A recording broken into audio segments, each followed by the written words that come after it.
नमस्कार दोस्तों। उम्मीद करता हूँ आप सभी लोग एकदम स्वस्थ होंगे और साथ ही बहुत अच्छे से अपनी पढ़ाई भी कर रहे होंगे। स्वागत है आप सभी का द मैथ्स 247 में। मेरा नाम है कुमार पिंटू विश्वकर्मा। आज की इस क्लास में हम अपना मॉक टेस्ट नंबर 27 करने वाले हैं, जो हमारा लेवल 2 का मॉक टेस्ट नंबर 7 रहने वाला है। यानी हमने 26 मॉक टेस्ट अपने कल तक की क्लास में कंप्लीट कर लिए थे और 20 मॉक टेस्ट हमने नॉर्मल जो हमारे प्रीवियस ईयर पैटर्न पे थे उन पैटर्न पे रखे हुए थे। और आगे के जो मैंने 20 के आगे के जो मॉक टेस्ट रखे थे वो थोड़ा लेवल अप करके रखे थे, जो अच्छे अच्छे एग्जाम में आए हुए हैं उन क्वेश्चंस को उठाकर,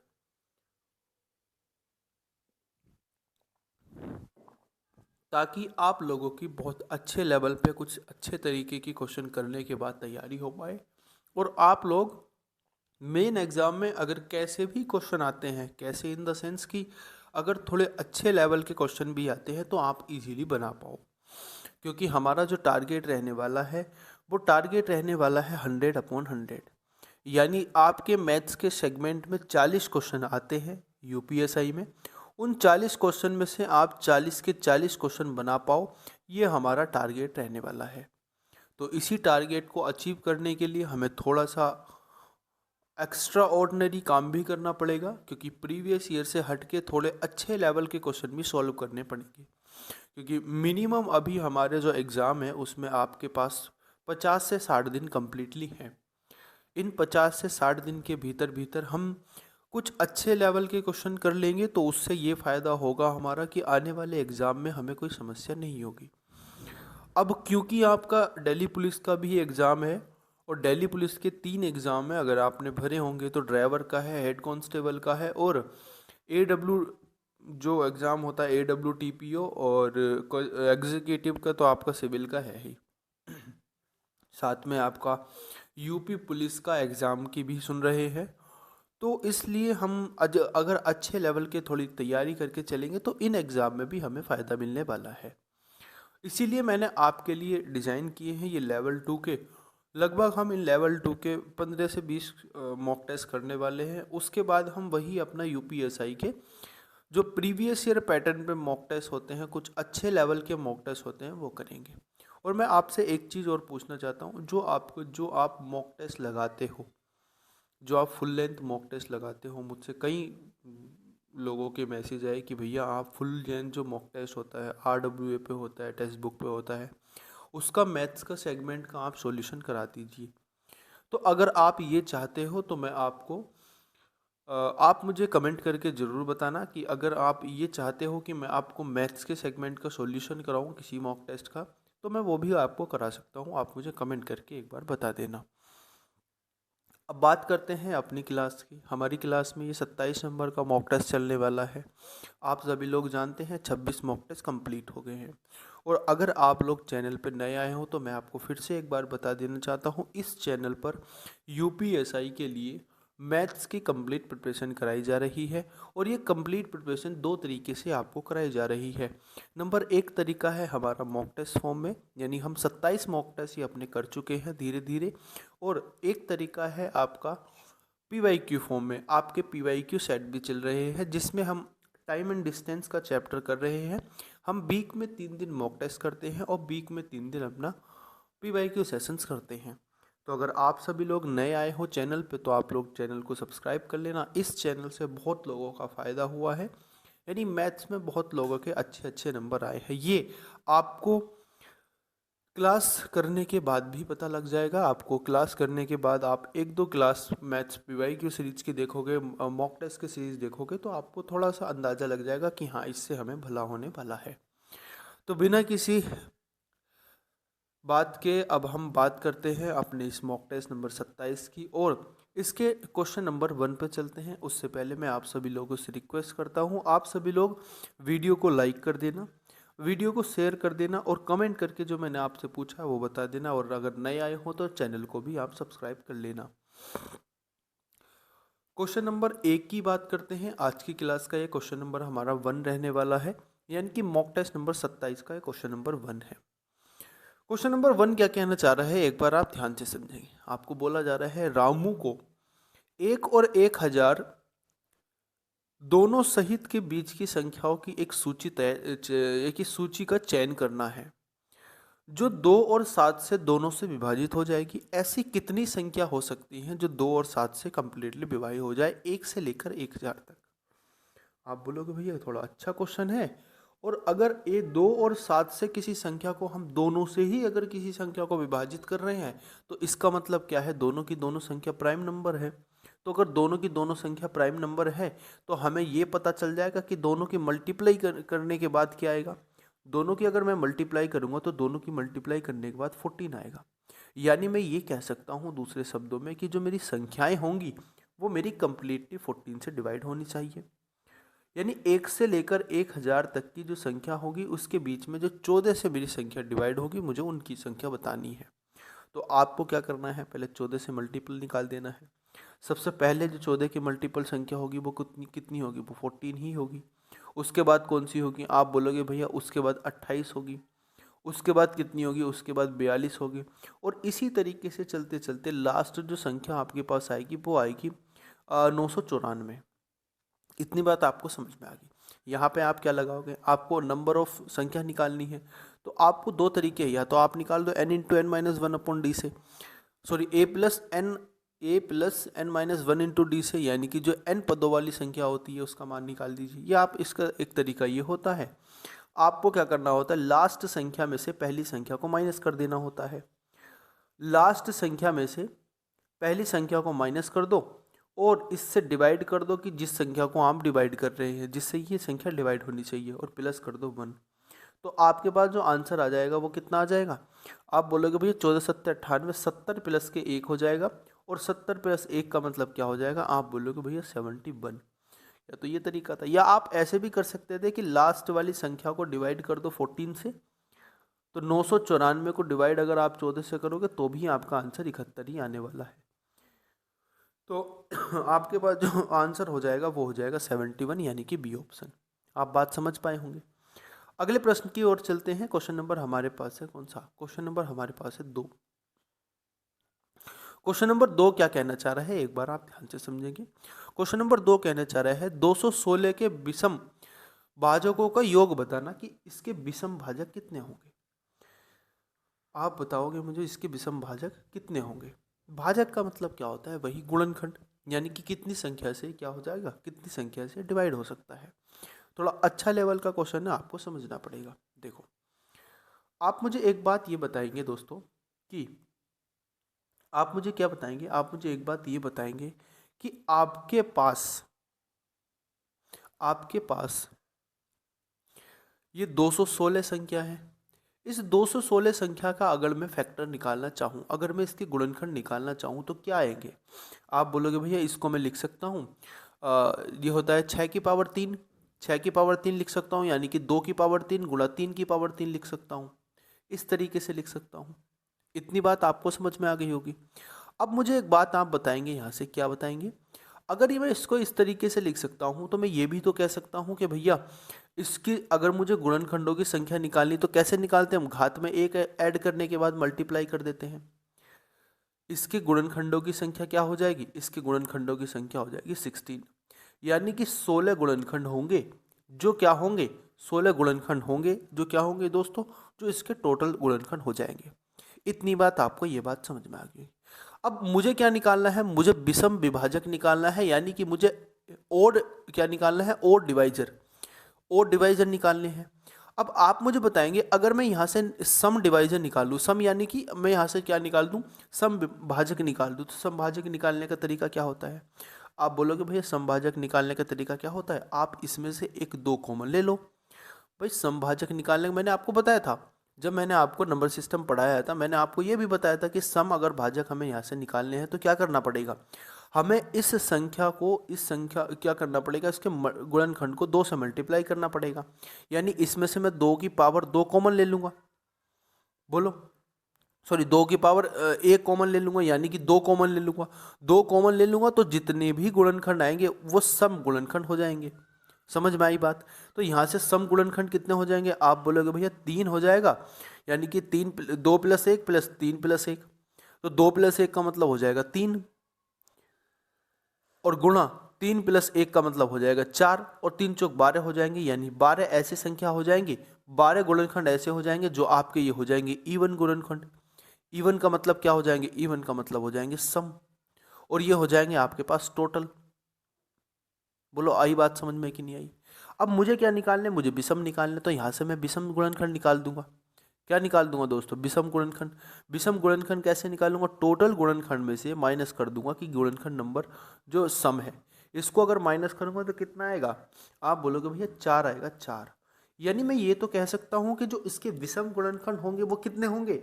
वो होंगे भैया 4। अब आप मुझे एक बात बताएंगे, अगर विषम गुणनखंड 4 होंगे तो विषम गुणनखंड है कौन कौन से? आप बोलोगे 3 की पावर 3 विषम गुणनखंड है, और 3 की पावर 3 विषम गुणनखंड है। तो अगर मुझे इसका सम निकालना तो कैसे करते हैं हम करते हैं भैया 0 से पावर लेके जाते हैं।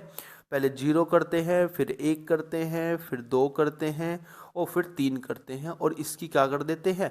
इन दोनों को सबको ऐड कर देते हैं, ऐड। अगर ऐड करेंगे तो 3 की पावर 0 का मान 1 होता है, प्लस 3 की पावर 1 का मान 3 होता है, प्लस 3 की पावर 2 का मान 9 होता है, प्लस 3 की पावर 3 का मान 27 होता है। आप इन सबको ऐड करोगे तो कितना आएगा? आप इन सबको ऐड करोगे तो आपके पास आएगा 40। यानी मैं कह सकता हूँ इसका जो मेरे पास आंसर होगा वो होगा सी ऑप्शन। थोड़ा अच्छा क्वेश्चन था, आपको समझ में आया होगा। मैं एक बार इसको फिर से रिपीट कर देता हूँ। देखो, फिर से मैं एक बार इसको रिपीट कर देता हूँ। आपको बोला गया है कि 216 के विषम विभाजकों का सम बताना कितना होगा। तो आपने सबसे पहले निकाला विभाजक इसके है कितने? आप बोलोगे 2 की पावर 3, 3 की पावर 3। हमने इसके गुणनखंड लिख दिए, और हमारे पास टोटल गुणनखंड क्या आ जाएंगे? टोटल गुणनखंड आ जाएंगे 16। इतनी बात आपको समझ में आ गई। मैंने आपको तब ये बताया था कि अगर भैया आपको विषम गुणनखंड निकालने हैं, सॉरी सम निकालने हैं, तो आपको क्या करना पड़ेगा? आपको 2 को बाहर निकाल देना है। उसके किससे? उसके प्राइम फैक्टराइजेशन से 2 को बाहर निकाल देना। ये इसका प्राइम फैक्टराइजेशन है। अब ये प्राइम फैक्टराइजेशन से मैंने 2 बाहर निकाल दिया। 2 बाहर निकाल दिया तो 2 की पावर 2 गुणा 3 की पावर 3 हो गया। अब मुझे इसके गुणनखंड निकालने हैं। जब इसके गुणनखंड निकालूंगा तो कितना आएगा? 2 + 1, और गुणा कितना हो जाएगा? 3 + 1 हो जाएगा। और ऐसे ही ये 3 × 4 हो जाएगा 12। तो 12 कितने हो जाएंगे? 12 हो जाएंगे इसके सम गुणनखंड। भाई जब सम गुणनखंड 12 है, टोटल 16 है, तो विषम कितने बचेंगे? विषम बचेंगे 4। और विषम कौन कौन से 4 बचेंगे? आप बोलोगे 3 की पावर 3 वाले। यानी कि कितना हो जाएगा? इसमें से सम को माइनस कर दो, विषम बच जाएंगे। इसमें से सम, इस प्राइम फैक्टराइजेशन में सम को हटा दो, विषम बच जाएंगे। विषम कितने होंगे? 3 की पावर 0 + 3 की पावर 1, 3 की पावर 2, 3 की पावर 3। और ये आपके पास कितना आ जाएगा? आपके पास आ जाएगा 40 आंसर। इतनी बात आपको अच्छे से समझ में आ गई होगी। क्वेश्चन का लेवल थोड़ा सा अच्छा था और आपने समझा होगा, बहुत आसानी से आपको समझ में आ गया होगा। अगले प्रश्न की हम बात करते हैं। क्वेश्चन नंबर हमारे पास है 3। क्वेश्चन नंबर 3 क्या कहना चाह रहा है? यदि निम्नलिखित संख्या 9 से पूर्णतः विभाजित है तो एंड और हैज का मान बताना क्या होगा। ये आपको 2 सिंबल्स दिए हुए हैं और ये एक संख्या में रखे हुए हैं। इसमें आपको बताना है कि इनका मान क्या होगा। देखो ध्यान से समझेंगे।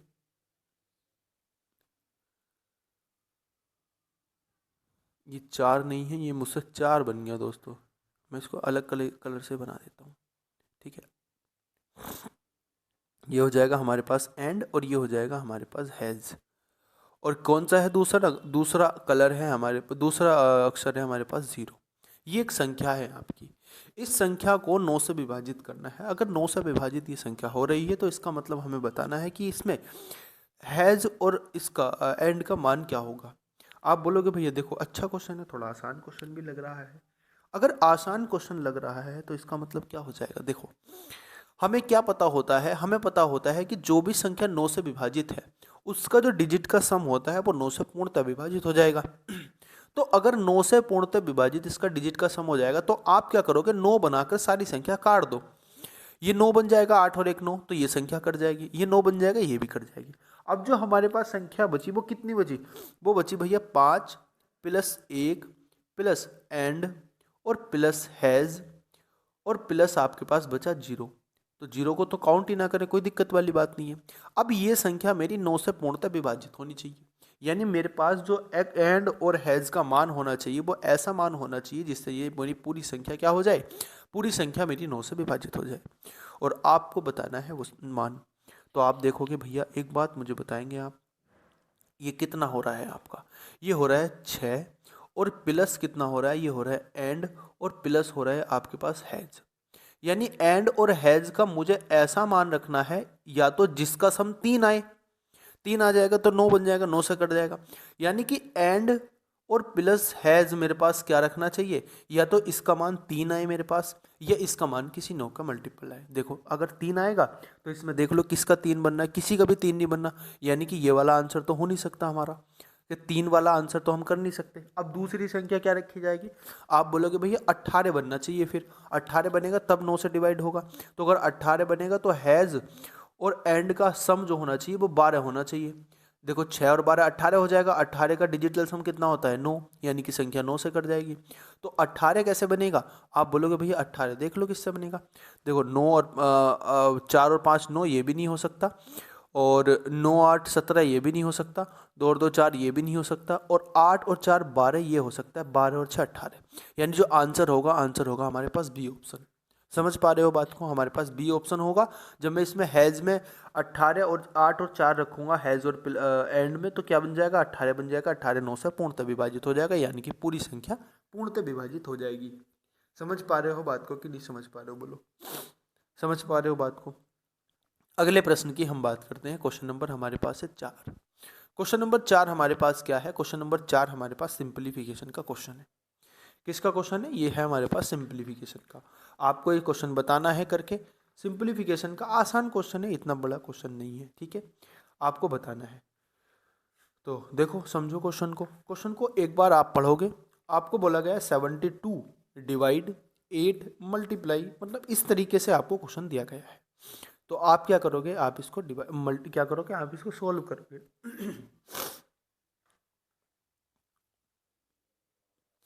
तो बोर्ड मास का नियम आपको इसमें लगाना है, जाहिर सी बात है आपको बोर्ड मास का इसमें रूल लगाना पड़ेगा। अगर बोर्ड मास का रूल लगाना पड़ेगा तो पहले इसमें बोर्ड मास का रूल लगा के क्वेश्चन को सोल्व करने की कोशिश करो। देखो समझेंगे बात को, ठीक है। अगर मैं इस क्वेश्चन मार्क की जगह क्या लिख लेता हूँ, कोई वो रख देता हूँ, इस क्वेश्चन मार्क की जगह मैं कोई साइन रख देता हूँ। मान लीजिए इस क्वेश्चन मार्क की जगह मैंने कोई माइनस का साइन रख दिया, माइनस का, ठीक है। अगर क्वेश्चन मार्क की जगह मैं माइनस का साइन रख देता हूँ तो देखो क्या बनता है, ये क्वेश्चन मार्क के इस प्लेस पे है, क्वेश्चन मार्क के प्लेस पे मैंने माइनस का साइन रख दिया। आप इसको सोल्व करने की कोशिश करो, देखो ध्यान से, यहाँ पे क्या हो जाएगा, यहाँ पे माइनस हो जाएगा, ये हटने के बाद ये माइनस हो जाएगा, ये हटने के बाद क्या हो जाएगा, ये भी माइनस हो जाएगा, ये हटने के बाद ये भी क्या हो जाएगा, ये भी माइनस हो जाएगा। समझ पा रहे हो बात को कि नहीं समझ पा रहे हो, बोलो। ये हटने के बाद क्या हो जाएगा, ये हटने के बाद माइनस हो जाएगा। आप इसको सोल्व करो, देखो आप जब ब्रैकेट सोल्व करोगे तो इसमें क्या हो जाएगा, 59 माइनस के 49 कितना आ जाएगा, आप बोलोगे भैया यहाँ से बचेगा मेरे पास 8। समझ पा रहे हो बात को कि नहीं समझ पा रहे हो। यहाँ से मेरे पास कितना बचेगा, आप बोलोगे 15 बचेगा। यहाँ से क्या बचेगा मेरे पास, यहाँ से मेरे पास 8 बचेगा, 8 बचेगा 9 बचेगा। अब मैंने, आप बोलोगे कि भैया माइनस क्यों ही लिया, आप कुछ और साइन भी तो ले सकते थे। हमने माइनस इसलिए लिया क्योंकि हमें अंदर ऐसी संख्या बनानी है जो इस संख्या से पूर्णतः विभाजित हो जाए। ये जो संख्याएं है ना, ये पूर्णतः विभाजित होनी चाहिए। अब ये संख्या तभी बन रही है जब हमारे पास क्या है, जब हमारे पास क्या माइनस के साइन हो जाएगा। बोलो समझे कि नहीं समझे, क्योंकि नंबर छोटा बनाना चाहिए। अब ऐसा भी आप कह सकते हो कि भैया इन सबको जोड़ने के बाद भी तो माइनस के साइन बन रहा है, हाँ ऐसा भी हो सकता है, लेकिन हम क्या करेंगे, हम इसको क्या करेंगे, हम माइनस के साइन में इसलिए लेके चलेंगे क्योंकि हमें छोटा नंबर चाहिए, आंसर छोटा नंबर आ रहा है। तो समझेंगे इसको, 8 बचेगा और 8 को 2 से डिवाइड करेंगे, कितना बचेगा, 4 बचेगा। मैं अभी इन ब्रैकेट्स की बात कर रहा हूँ। यहाँ से क्या बचेगा मेरे पास, ये 8 है, 8 से 2 को डिवाइड करेंगे, ये बच जाएगा मेरे पास 4। यहाँ से इसको 5 से डिवाइड करेंगे, ये मेरे पास बच जाएगा प्लस के 3। यहाँ से 3 को डिवाइड करेंगे, ये मेरे पास बच जाएगा प्लस के कितना, ये भी मेरे पास प्लस के क्या बच जाएगा, प्लस के 3 बच जाएगा, प्लस के 3 बच जाएगा, क्या बच जाएगा बोलो, माइनस है ना, हाँ तो क्या बच जाएगा मेरे पास, ये बच जाएगा दोस्तों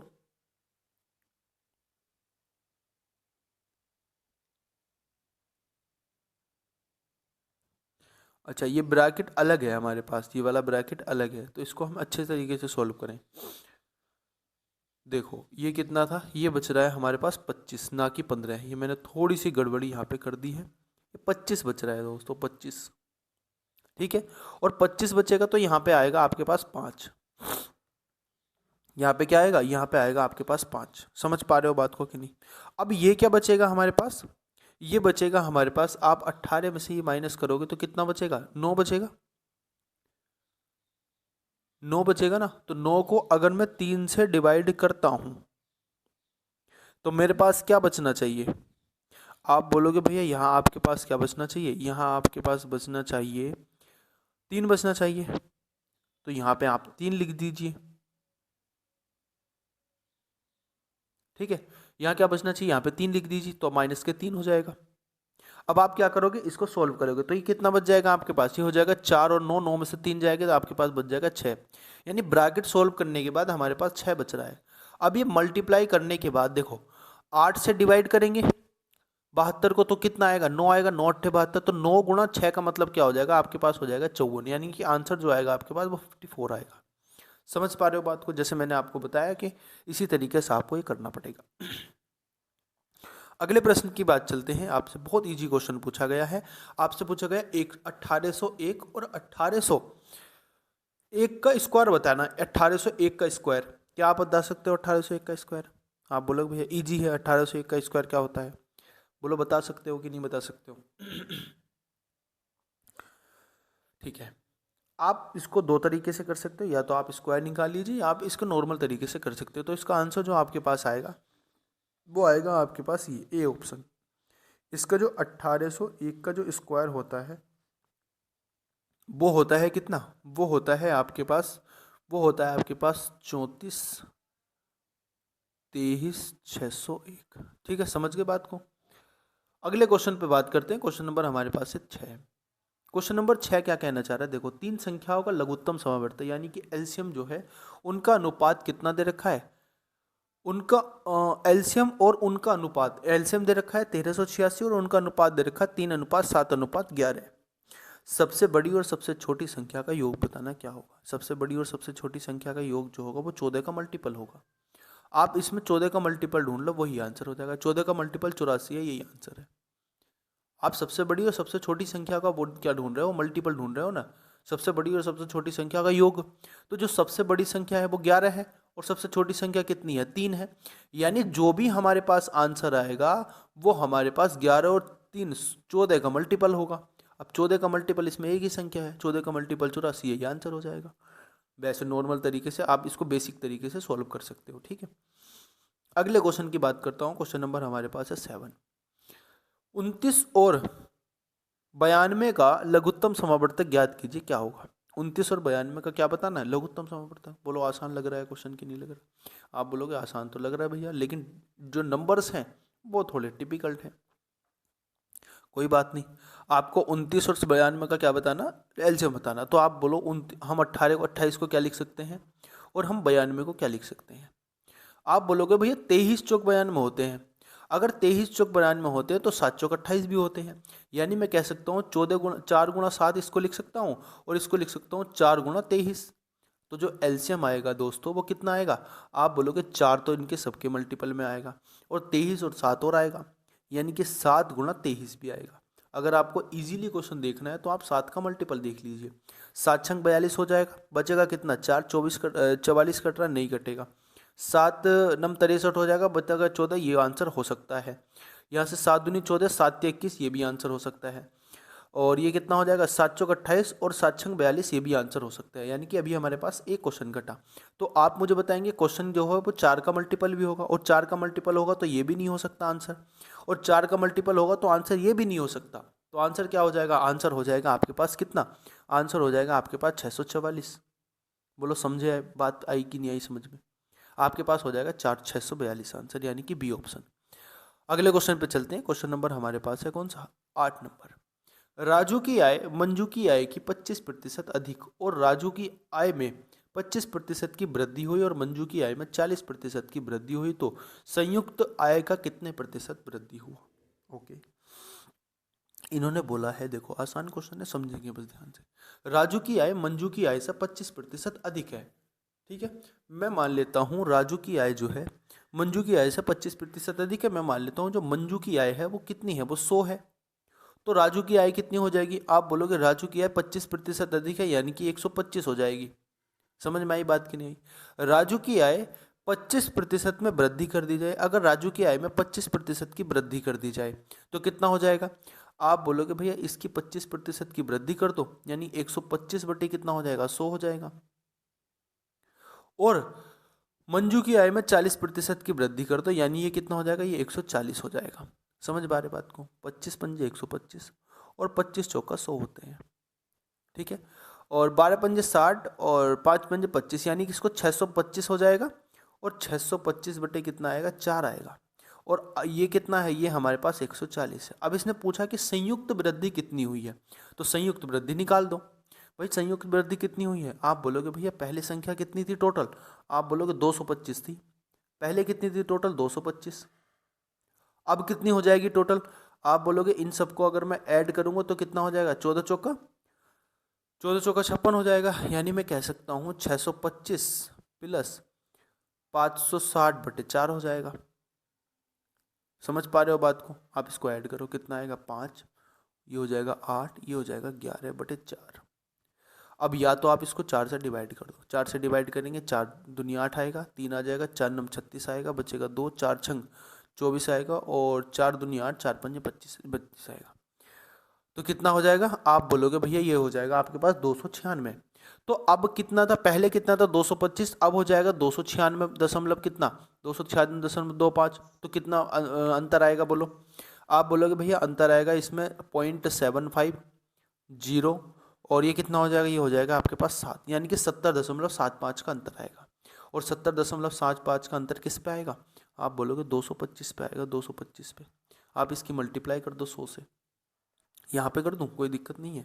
ये हो जाएगा 70.75 बटे, ये हो जाएगा आपके पास 225। आप इसको मल्टीप्लाई करेंगे 100 से, तो जब 100 से मल्टीप्लाई करेंगे तो ये हो जाएगा आपके पास 70 75 और बटे हो जाएगा 25। तो 25 नंबर 225 होते हैं, 25 नंबर 225, 25 से इसको काटेंगे कितनी आएगा, 25 ही कम 25, और यहाँ पे कितना बचेगा आपके पास, नहीं 25 दूनी 50 हो जाएगा ना, ये हो जाएगा आपके पास 25 दूनी 50, और 25 जो 200 और 25 या 75। आप इसको डिवाइड कर दो, 9 27 आएगा। 3 का मल्टीपल आंसर होगा 3, 3 का शुरू होना चाहिए, यानी कि 31.67% आ जाएगा। थोड़ा आंसर मैंने थोड़ा अलग तरीके से कर दिया, लेकिन आप और इजी तरीके से कर सकते हो। आपको क्या करना है, बस इन दोनों को जोड़ के इन दोनों इसमें से घटा देना है, और घटाने के बाद जो नंबर आएगा उसका परसेंटेज वैल्यू निकाल देना है। ठीक है, अगले क्वेश्चन पे मूव करते हैं। क्वेश्चन नंबर हमारे पास है 9। महामारी के कारण एक शहर की जनसंख्या 2% क्या हो जाती है, 2% की दर से घट जाती है। यदि शहर की वर्तमान जनसंख्या 45,000 है तो 2 वर्ष के बाद इसकी कुल जनसंख्या कितनी होगी। आसान क्वेश्चन है, आपको क्या करना है, 45,000 क्या थी, जनसंख्या थी। अब इस 45,000 जनसंख्या को हर साल 2% घटा रहे हैं, तो पहले साल कितना आएगा, 98/100 आएगा। दूसरे साल कितना आएगा, दूसरे साल भी 98/100 आएगा। बोलो, दूसरे साल भी क्या आएगा, 98/100। आप इसको सोल्व कर लो। ये डिवाइड करूंगा मैं 100 से, 2 जीरो कट जाएंगे। ये डिवाइड करूंगा 100 से, तो 1 जीरो यहाँ से कट जाएगा, या 10 बचेगा। तो 5 दूनी 10 होते हैं, और 5 नम 45 होते हैं। अब मैं इसका एक इजी तरीका आपको बताता हूँ। आपको मल्टीप्लाई करने, 2 से डिवाइड करने, हो जाएगा 49। यानी ये जो भी आंसर आपके पास आएगा वो 9 का मल्टीपल होगा। जो भी आपके पास आंसर आएगा वो 9 का गुणनखंड होगा। अब 9 का मल्टीपल होगा तो 9 से डिवाइड कर, 9 का मल्टीपल चेक कर लो। आप क्या करते हैं, हम डिजिटल सम लगाते हैं। ये हो जाएगा 9, और 8 और 3 11, ये नहीं हो सकता। और ये 9 हो जाएगा, और 4 5 9, ये 8 आएगा, ये भी नहीं हो सकता। ये 9 हो जाएगा, और ये 9 ये 6 हो जाएगा, ये भी नहीं हो सकता। ये देखो 5 और 9, ये हो जाएगा आंसर। देखो 4 और 5 9, और 8 और 1 9। डिजिटल सम जो आना चाहिए वो 9 आना चाहिए। भाई डिजिटल सम 9 कैसे है, आप बोलोगे भैया आपने तो बताया कि 9 का मल्टीपल, 9 का मल्टीपल वही तो होगा जिसका डिजिटल सम 9 आ रहा होगा। भाई वही तो होगा। तो आंसर क्या हो जाएगा, इसका आंसर हो जाएगा आपके पास 43,318, 43,218। ठीक है, 43,218 इसका पास आप इसका आंसर हो जाएगा। बोलो समझ में आई बात कि नहीं आई। अगले प्रश्न पे मूव करते हैं। क्वेश्चन नंबर हमारे पास कितना है? क्वेश्चन नंबर हमारे पास है 10। 10 नंबर क्वेश्चन दिया। एक सुपरमार्केट खरीदारों के लिए निम्नलिखित छूट योजनाएं का ऑफर देती है। 25% और 15% की 2 क्रमागत छूट, 35% और 5% की क्रमागत छूट, 38% की क्रमागत छूट। आपको बताना है कस्टमर के लिए कौन सी बेटर क्या होगा, ऑफर होगा। ऑफर कस्टमर के लिए बेटर वही होगा जिसमें सबसे ज़्यादा छूट होगी। और सबसे ज़्यादा छूट किसमें है ये बताना है हमें। देखो इसकी क्रमागत छूट निकालेंगे तो कितना आएगा? आप बोलोगे 25% ये है और 15% ये है, तो 25 15 कितना हो जाएगा? 40 हो जाएगा माइनस के। और जब मल्टीप्लाई करेंगे तो कितना? 15 पंजे 75 का 5 हो जाएगा। और 15 दूनी 30 और 5 37, यानी कि 3 दशमलव प्लस हो जाएगा 3.75। और जब इसमें से 3.75 घटाऊंगा तो आएगा आपके पास 36.25। तो 36.25% की इसमें छूट आ जाएगी। मैंने इसमें क्या लगाया? क्रमागत का फॉर्मूला लगाया। मैंने आपको सक्सेसिव का फॉर्मूला बताया था x प्लस के by plus x by upon 100। तो हमने इसको शॉर्ट फॉर्म में कर लिया। इतना तो आपको समझ में आ गया होगा, बहुत दिनों से हम पढ़ते आ रहे हैं। ठीक है, यहाँ पे x प्लस बाई कर लिया, यहाँ पे कर लिया x इंटू बाई। यहाँ पे x प्लस बाई की वैल्यू क्या हो सकती है? माइनस प्लस में होती है। अगर छूट है तो माइनस में होती है, हानि है अगर माइनस में होती है। पॉजिटिव कब होती है? जब आपके पास लाभ होता है। पॉजिटिव कब होती है? जब आपके पास प्रॉफिट होता है। ठीक है, अब आपके पास क्या करना है? आपको इसका सक्सेसिव निकाल देना। ये हो जाएगा 40 माइनस के। और 35 पंजे कितना होता है? 3 पंजे 15, 5 पंजे 25, कितना होता है? 35 पंजे कितना होता है? आप बोलोगे 175 होता है। 175 का मतलब क्या हो जाएगा? माइनस के प्लस के 1.75। और जब इसमें से प्लस के 1.75 माइनस करेंगे तो कितना बचेगा? आप बोलोगे भैया यहाँ से जो बचेगा हमारे पास वो बचेगा, आपके पास कितना बचेगा? आपके पास बचेगा 38.25, 38.25% बचेगा। समझ पा रहे हो बात को कि नहीं समझ पा रहे हो? अब दूसरी बात क्या है? ये दूसरी बात 38% की है। यहाँ पे 38% की छूट मिल रही है। तो आपको बताना है आपके लिए बेटर ऑप्शन कौन सा होगा। आप बताओ बेटर ऑप्शन जो होगा जिसमें सबसे ज़्यादा छूट मिल रही है। और सबसे ज़्यादा छूट किस में मिल रही है? इसमें मिल रही है भैया सेकंड वाले में। सेकंड वाले में तो मिल रही है 38.25 की। तो 38.25 की सेकंड वाला कौन सा है? देखो अब इसमें दो ये है ना, सी ऑप्शन सेकंड वाला, ये आंसर हो जाएगा आपका। अगले क्वेश्चन की बात करता हूँ। क्वेश्चन नंबर हमारे पास है 11। राजकुमार अपनी घड़ी को 5% की छूट पर बेचने का निर्णय करता है। यद्यपि उसका भाई उससे इसे खरीदता है और 8% की छूट प्राप्त करता है। इसके परिणाम स्वरूप राज को लाभ में 45 रुपए की हानि होती है। घड़ी का अंकित मूल्य बताना क्या होगा? ओके, क्वेश्चन को समझो एक बार और करने की कोशिश करो। क्वेश्चन क्या है? 11 नंबर क्वेश्चन हमारे पास क्या कहना चाह रहा है, ध्यान से एक बार आप इसको पहले समझना और फिर इसको सॉल्व करने की कोशिश करना। आपको बोला गया है राजू है एक व्यक्ति जो अपनी घड़ी को 5% की छूट पे बेचने का निर्णय करता है। क्या करता है? अपनी घड़ी को 5% की छूट पे बेचने का निर्णय करता है। ये बात आपको समझ में आ गई। दूसरी बात क्या है? दूसरी बात इसने बोला कि जिसका जो भाई है उसको 8% की छूट पे बेचने का निर्णय करता है। तो आप मुझे एक बात नहीं बता सकते यहाँ पे? देखो MP हो जाएगा ये आपके पास, और ये हो जाएगा आपके पास सेलिंग प्राइस, और ये हो जाएगा आपके पास सेकंड सेलिंग प्राइस MP2। अब आप समझना यहाँ से क्या मैं समझाना चाह रहा हूँ आपको। देखो MP कितना हो जाएगा? मैं मान लेता हूँ 100 MP है और इसको 5% की छूट पे बेच रहा है, यानी कि 95 पे बेच रहा होगा। इसका भाई इसको क्या कर रहा है? 8% की छूट पे बेच रहा है, यानी कि 92 पे बेच रहा होगा। 92 पे। समझ में आ गई बात? अब इसको बताया गया है इसका जो अंतर है। देखो ध्यान से समझो एक बार क्वेश्चन को। राजकुमार अपनी घड़ी को 5% की छूट पर बेचने का निर्णय करता है।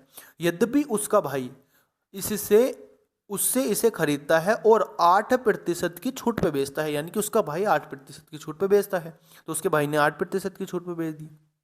इसके परिणाम स्वरूप राज को 45 रुपये का क्या होता है? नुकसान होता है। तो राज को 45 रुपये का नुकसान कब होगा? आप देखो यहाँ पे कितने यूनिट का नुकसान हो रहा है? आप बोलोगे 3 यूनिट का हो रहा है। अब ये जो 3 यूनिट का नुकसान है यही राज का 45 रुपये है। समझ में आ गई बात? तो 1 यूनिट की वैल्यू कितनी हो जाएगी? आप बोलोगे भैया 1 यूनिट की वैल्यू हो जाएगी 15। अब अगर 1 यूनिट की वैल्यू 15 हो जाएगी तो आप मुझे बताएंगे 100 यूनिट की वैल्यू कितनी हो जाएगी, आप बोलोगे 1500 हो जाएगी, 1500। तो इसका जो अंकित मूल्य होगा वो कितना होगा, वो होगा 1500, यानी कि ए ऑप्शन। समझ कर पाए बात को, नहीं समझ पाए? अगले क्वेश्चन की बात करते हैं। क्वेश्चन नंबर हमारे पास है 11। क्वेश्चन नंबर 11 क्या कहना चाह रहा है, ध्यान से समझेंगे। रवि नमक 16 प्रति किलोग्राम में खरीदता है और उसे 18 रुपये प्रति किलोग्राम में बेचता है। वह 1000 ग्राम के बजाय 900 ग्राम की का वजन यूज करता है। उसका वास्तविक लाभ बताना कितना होगा। बेईमान दुकानदार का कॉन्सेप्ट है। देखो 100 रुपये में खरीदता है, सॉरी 16 रुपये में खरीदता है और 18 रुपये में बेचता होगा। ये तो हो जाएगा उसका सीपी और ये हो जाएगा उसका एसपी। समझ गए बात को कि नहीं समझ गए? अब उसने क्या बोला कि 900 ग्राम 1000 ग्राम कह के 900 ग्राम देता है। तोलता कितनी है, तोलता है 1000 ग्राम। तोलता कितनी है, तोलता 1000 ग्राम है। 1000 ग्राम कह के बता के 900 ग्राम देता है। यानी आप मुझे बताएंगे 1000 ग्राम का पैसा लिया उसने और उसका मार्केट प्राइस कितना हुआ, उसने बेचा कितने में, 1000 ग्राम की बजाय उसने कितने में बेचा, ये आपको यही तो बताना है।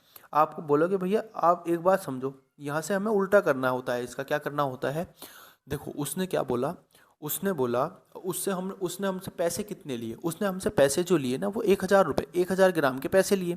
तो जो उसने पैसे लिए वही हमारा विक्रय मूल्य होगा। उसने हमसे 1000 ग्राम के पैसे लिए, राजू ने 1000, रवि ने 1000 ग्राम नमक के पैसे लिए, लेकिन दिया कितना नमक है, उसका कितना नमक खर्च हुआ, आप बोलोगे भैया 900 ग्राम खर्च हुआ उसका। उसका कितने ग्राम खर्च हुआ, उसका 900 ग्राम खर्च हुआ। तो आप इसको सॉल्व कर लीजिए बस, यहाँ से 2 जीरो से 2 जीरो कट जाएंगे, 9 से कट जाएगा आपके पास 2 बार, 2 से कट जाएगा आपके पास 8 बार। यानी मैं कह सकता हूँ 8 रुपये की वस्तु वो 10 रुपये में बेच रहा है। तो कितने रुपये में बेच रहा है, दो के लाभ से बेच रहा है। और किस पे, 8 पे। मल्टीप्लाई कितने हो जाएगी, 100%। तो आंसर कितना आ जाएगा, आप बोलोगे 25%। तो 25% का खर्च उसका क्या हो जाएगा, उसका वास्तविक लाभ हो जाएगा 25% का। अगले प्रश्न की ओर मूव करते हैं। क्वेश्चन नंबर हमारे पास है 13। यदि किसी वस्तु के अंकित मूल्य पर प्राप्त प्रत्येक 20% की क्रमागत छूट 331.2 रुपये की एकल छूट है, छूट के बराबर है, तो वस्तु का अंकित मूल्य बताना कितना होगा। यदि किसी वस्तु के अंकित मूल्य पर प्राप्त प्रत्येक 20% की क्रमागत छूट, क्रमागत छूटें जो हैं वो एकल छूट के दो बराबर है, किसके, 3100 किसके बराबर है, 331.2 के बराबर है। तो आपको बताना है कितना, आपको बताना है इसका जो वास्तविक अंकित मूल्य होगा वो कितना होगा, आपको ये बताना है। तो आप करके देखें क्वेश्चन को, करके देखो और क्वेश्चन को करने की कोशिश भी करो, ठीक है।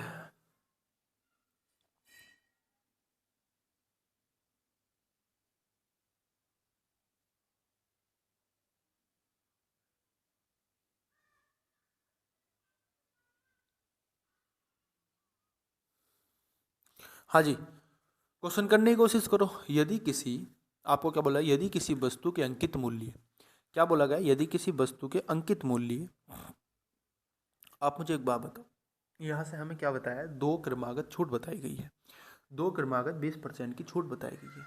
तो क्या यहाँ से आप इसकी एकल छूट नहीं निकाल सकते, बहुत आराम से निकाल सकते हो। आपको पता है, मैंने आपको बताया है कई बार कि अगर 20% का सक्सेसिव लगाना हमें, और किस पे लगाना, छूट पे लगाना, तो क्या आपके पास फॉर्मूला क्या होता है सक्सेसिव का, आप बोलते हो फॉर्मूला होता है भैया x प्लस के वाई प्लस XY अपॉन 100 होता है, ये फॉर्मूला होता है। इसमें आप माइनस के 20% रख दो तो कितना हो जाएगा, माइनस के 20%, माइनस के 20 हो जाएगा, और 20 और 20 कितना हो जाएगा, 40 हो जाएगा, और प्लस के 40 हो जाएगा, और बटे हो जाएगा 100, और बराबर आपके पास कितना आ जाएगा, 40 माइनस के 4 कितना हो जाएगा, आप बोलोगे 36%। यानी कि ये एकल छूट 36% के बराबर आ जाएगी। अब आप मुझे एक बात बताएंगे यहाँ से, आप मुझे एक बात बताएंगे यहाँ से ये 36% की जो वैल्यू हो जाएगी वो किसके बराबर हो जाएगी, आप बोलोगे भैया जो एकल छूट दी हुई है, यानी कि 36% जो बराबर हो जाएगा वो किसके बराबर हो जाएगा, इसके बराबर हो जाएगा। आपको क्या बताना, अंकित मूल्य बताना। तो अंकित मूल्य कितना होगा, अंकित मूल्य होगा 100%, 100% आपको बताना है, ये कितना हो जाएगा आपके पास, बटे 36 गुणा 100, 100 हटाने 100 से मल्टीप्लाई करने की बजाय मैंने पॉइंट हटा दिया। इसको सॉल्व कर लो। देखो 9 से कट जाएगा 4 बार, 9 से कितनी बार कटेगा, 9 या 27 हो जाएगा, बचेगा आपके पास 5, और ये कितना 9 पंजे 45 हो जाएगा, और 9 अट्ठे 72 हो जाएगा। 4 से आप इसको डिवाइड करो, 4 से डिवाइड करें 4 नम, देखो 4 सत्ते 4 अट्ठे 32 हो जाएगा, और कितना बचेगा, यहाँ से 3 बचेगा, 38 हो जाएगा आपके पास, 4 नम 36 हो जाएगा, और 4 पंजे 20 हो जाएगा। यानी कि आपके पास जो आंसर आएगा वो 895 आएगा। 895 आना चाहिए आंसर। गलत कैसे आ रहा है? क्या मैंने कोई गड़बड़ी करी इसकी कैलकुलेशन में? मैंने कोई गड़बड़ी कर दी कैलकुलेशन में? आप जब इसको सॉल्व करेंगे तो 1 यूनिट की वैल्यू जो आपके पास आएगी, यहाँ से आप इसको सोल्व भी कर लो ना डायरेक्ट। इसका आंसर आपके पास आएगा 920। आप इसको सोल्व करोगे तो 920 आपके पास आंसर आएगा, यानी कि बी ऑप्शन आपके पढ़ा रहे हम। हाँ जी, बात करते हैं क्वेश्चन नंबर 14 की। क्वेश्चन नंबर 14 एक बार आप पढ़ेंगे और इसको आसानी से करने की कोशिश करेंगे। देखो क्वेश्चन नंबर 14 क्या है। किसी अंकित मूल्य पर 35% की छूट वाले विक्रय मूल्य तथा 20% और 15% की दो क्रमागत छूट वाले विक्रय मूल्य में 504 रुपये का अंतर है। वस्तु का अंकित मूल्य बताना क्या होगा। आप समझो, इसमें आपको एक तो एकल छूट दी हुई है और एक इसमें क्या दी हुई है, इसमें एक आपको दी हुई है क्रमागत छूट। तो आप क्या करोगे, सबसे पहले आप मुझे बताएंगे इसका जो अंतर आएगा वो कितना आएगा। आप बोलोगे भैया ये 35% की छूट है और ये 35, 20 और 15% की एकल छूट है। तो आपने हमें बताया था इनका जो अंतर होता है ना, आप इन एकल छूट की मल्टीप्लाई करके 100 से डिवाइड कर दो। आप जब इसकी एकल छूट की मल्टीप्लाई करके 100 से डिवाइड करेंगे तो कितना आएगा। आप बोलोगे 15 दूनी 30, 300 यानी कि 3 आएगा। यानी मैं कह सकता हूँ 3 यूनिट बराबर मेरे पास क्या है, 3 यूनिट बराबर मेरे पास है 504। आप यहाँ से 1 यूनिट की वैल्यू निकाल लो। 1 यूनिट बराबर कितना हो जाएगा, 3 एकम 3, 3 छंग 18 और 3 अट्ठे 24 हो जाएगा, यानी कि 168 आ जाएगा। अब मुझे बताओ जब 1 यूनिट का मान 168 है तो यहाँ पे 100% का मान कितना हो जाएगा। आप बोलोगे भैया 100 यूनिट का मान हो जाएगा आपके पास 16,800, यानी इसका जो आंसर हो जाएगा वो हो जाएगा 16,800। अब आप बोलोगे भैया आपने ये डायरेक्ट कैसे कर दिया। मैंने ऐसे कर दिया, देखो एक तो छूट दी हुई है 35% की एकल छूट, समझ पा रहे हो बात को। एक तो दी हुई है 35% की एकल छूट और एक दी हुई है 20 और 20 की। जब हम करते हैं 20 और 20 का, जब हम क्रमागत क्या लगाते हैं, क्रमागत छूट लगाते हैं, तो हमारे पास क्या आता है, ये 300/100 आएगा। अब आप जब इसका अंतर निकालोगे तो ये तो 35% है और ये कितना हो जाएगा, ये 35% और ये माइनस के 35% हो जाएगा और प्लस के हो जाएगा 3%। यानी अगर 3 यूनिट ना बोल के 3% भी मैं बोलूँ तो 3% के मान आ जाएगा, तो 35 से 35 कर जाएगा। इस तरीके से 3 आया, तो हमने ये डायरेक्ट सोल्व कर लिया। यहाँ से डायरेक्ट सोल्व कर लेंगे, अंतर आ जाएगा आपके पास कितना, 168। 168 को अगर 100% से मल्टीप्लाई करेंगे तो आपके पास ये आ जाएगा MP। मार्केट प्राइस आपका आ जाएगा दोस्तों 16,800 रुपये। अगले प्रश्न की बात करते हैं, क्वेश्चन नंबर 15। एक व्यक्ति ने साधारण ब्याज की दर से 7 वर्षों में 20,400 प्राप्त करने के लिए 12,000 रुपये क्या करे, एक राशि को एक निश्चित ब्याज दर पर क्या किया, निवेश किया। उक्त राशि प्राप्त करने के लिए ब्याज की दर बतानी कितनी होगी। आसान क्वेश्चन है। देखो आपको प्राप्त कितना करना है, आपको प्राप्त करना है 20,400 रुपये। आपने जमा कितना किया, आपने जमा किया 12,000 रुपये। आपको यहाँ पे ब्याज कितना मिला, आप बोलोगे भैया जो ब्याज मिलेगा हमें वो मिलेगा 8,400। अब ये 8,400 क्या हो जाएगा, ब्याज हो जाएगा। और SI is equal to PRT 100 होता, P कितना है 12,000 मल्टीप्लाई R हमें निकालना है और हमारे पास क्या, हमारे पास 7 है, क्या साल अपॉन हो जाएगा 100। तो आप मुझे बताएंगे यहाँ से 12 सत्ते 84, 84 से 84 कट जाएगा और ये 2 जीरो से ये 2 जीरो कट जाएंगे, इस 1 जीरो से ये 1 जीरो कट जाएगा, यानी R की जो वैल्यू हमारे पास आ जाएगी वो आ जाएगी 10%। तो आंसर हमारे पास क्या हो जाएगा, आंसर हो जाएगा हमारे पास 10%। अगले प्रश्न पे चलते हैं, क्वेश्चन नंबर 16 हमारे पास। 36,000 की धनराशि को 2 भागों में A और B में इस प्रकार विभाजित किया गया कि 15% वार्षिक दर पर A और B पर क्रम से 2 वर्ष और 4 वर्ष बाद प्राप्त साधारण ब्याज बराबर है। तो आपको बताना है A द्वारा कुल ब्याज कितना होगा। अब देखो दो तरीके से हम इसको कर सकते हैं। हम इसको बेसिक तरीके से करेंगे। कैसे? देखो आपको कितने रुपए दिए गए हैं? आपको दिए हैं 36,000 रुपये। अब इस 36,000 को दो भागों में आप बांट सकते हो। कैसे? मैं मान लेता हूँ ए को जो पैसा दिया गया वो x रुपये दिया गया, और जो बी को पैसा दिया गया होगा वो कितना दिया होगा? 36,000 माइनस एक्स दिया हुआ होगा। बात इतनी आपको समझ में आ गई। अब इसको कितना ब्याज मिल रहा है? एक्स पे जो ब्याज मिलेगा आपको कितने परसेंट का मिलेगा? ए पे जो है 15% का ब्याज मिलेगा। और कितने साल के लिए मिलेगा? ए पे मिलेगा आपको 2 साल के लिए, और बटे कितना हो जाएगा? 100 हो जाएगा। समझ पा रहे हो बात को कि नहीं समझ पा रहे हो? और इसने बोला कि ये ब्याज बराबर होगा किसके होगा? जो आपको बी को राशि दी गई है, बी को आपको जो राशि दी गई है उस राशि पे 15% ब्याज दर के, और 4 साल के लिए क्या होगा? ये बराबर होगा। आप बोलोगे बिल्कुल सही बात है। अब ये 15% 100 से कट जाएगा, ये 2 से कितनी बार कट जाएगा? 2 बार कट जाएगा। आपको बताया जाएगा यहाँ पे क्या आएगा? x बराबर आपके पास कितना आ जाएगा? ये हो जाएगा 36 दूनी 72, और माइनस के 2x हो जाएगा। तो यहाँ पे x का जो मान आपके पास आ जाएगा 24 या 72 आ जाएगा, यानी कि 24,000 आ जाएगा। समझ पा रहे हो बात को कि नहीं? यानी कि x जो को जो पैसा दिया गया वो 24,000 है। यहाँ से हमें उसका ब्याज निकालना। ब्याज कैसे निकालेंगे? आप बोलोगे भैया x को 24,000 रुपये दिया गया है, और आप क्या करोगे? उस 24,000 पे 15% का 2 साल के लिए ब्याज निकाल दोगे। तो कितना आ जाएगा आपके पास? कितना आ जाएगा बोलो? ये परसेंटेज नहीं लगेगा, ये परसेंटेज नहीं लगता जब हम 100 से मल्टीप्लाई कर देते हैं। तो 2 जीरो से 2 जीरो कर देंगे। ये कितना हो जाएगा? 18 या कितने होता है? 18 54 होते हैं, यानी कि 5,400 रुपये हमारे पास कितना आ जाएगा? 5,400 हमारे पास ब्याज आ जाएगा। समझ पा रहे हो बात को? अगले प्रश्न पे चलते हैं। क्वेश्चन नंबर हमारे पास है 17। एक राशि 2 वर्षों में 7,436 हो जाती है जब ब्याज 4% प्रति वर्ष की दर से वार्षिक रूप से संयोजित हो। 4% वार्षिक रूप से संयोजित हो, ये हमें बताना है कि 2 साल में इतनी हो जाती है राशि। अब क्योंकि हमें कोई ब्याज का बताया नहीं गया कि कैसा ब्याज है, तो हम क्या मानते हैं? हम साधारण ब्याज मानते हैं। देखो वार्षिक रूप से संयोजित है, यानी कि 4% की बात हो रही, और 2 साल के लिए बात हो रही, तो 4% का सक्सेसिव आप लगा दीजिए 2 साल के लिए। प्लस कितना हो जाएगा? 4 चौक 16, यानी कि 16/100।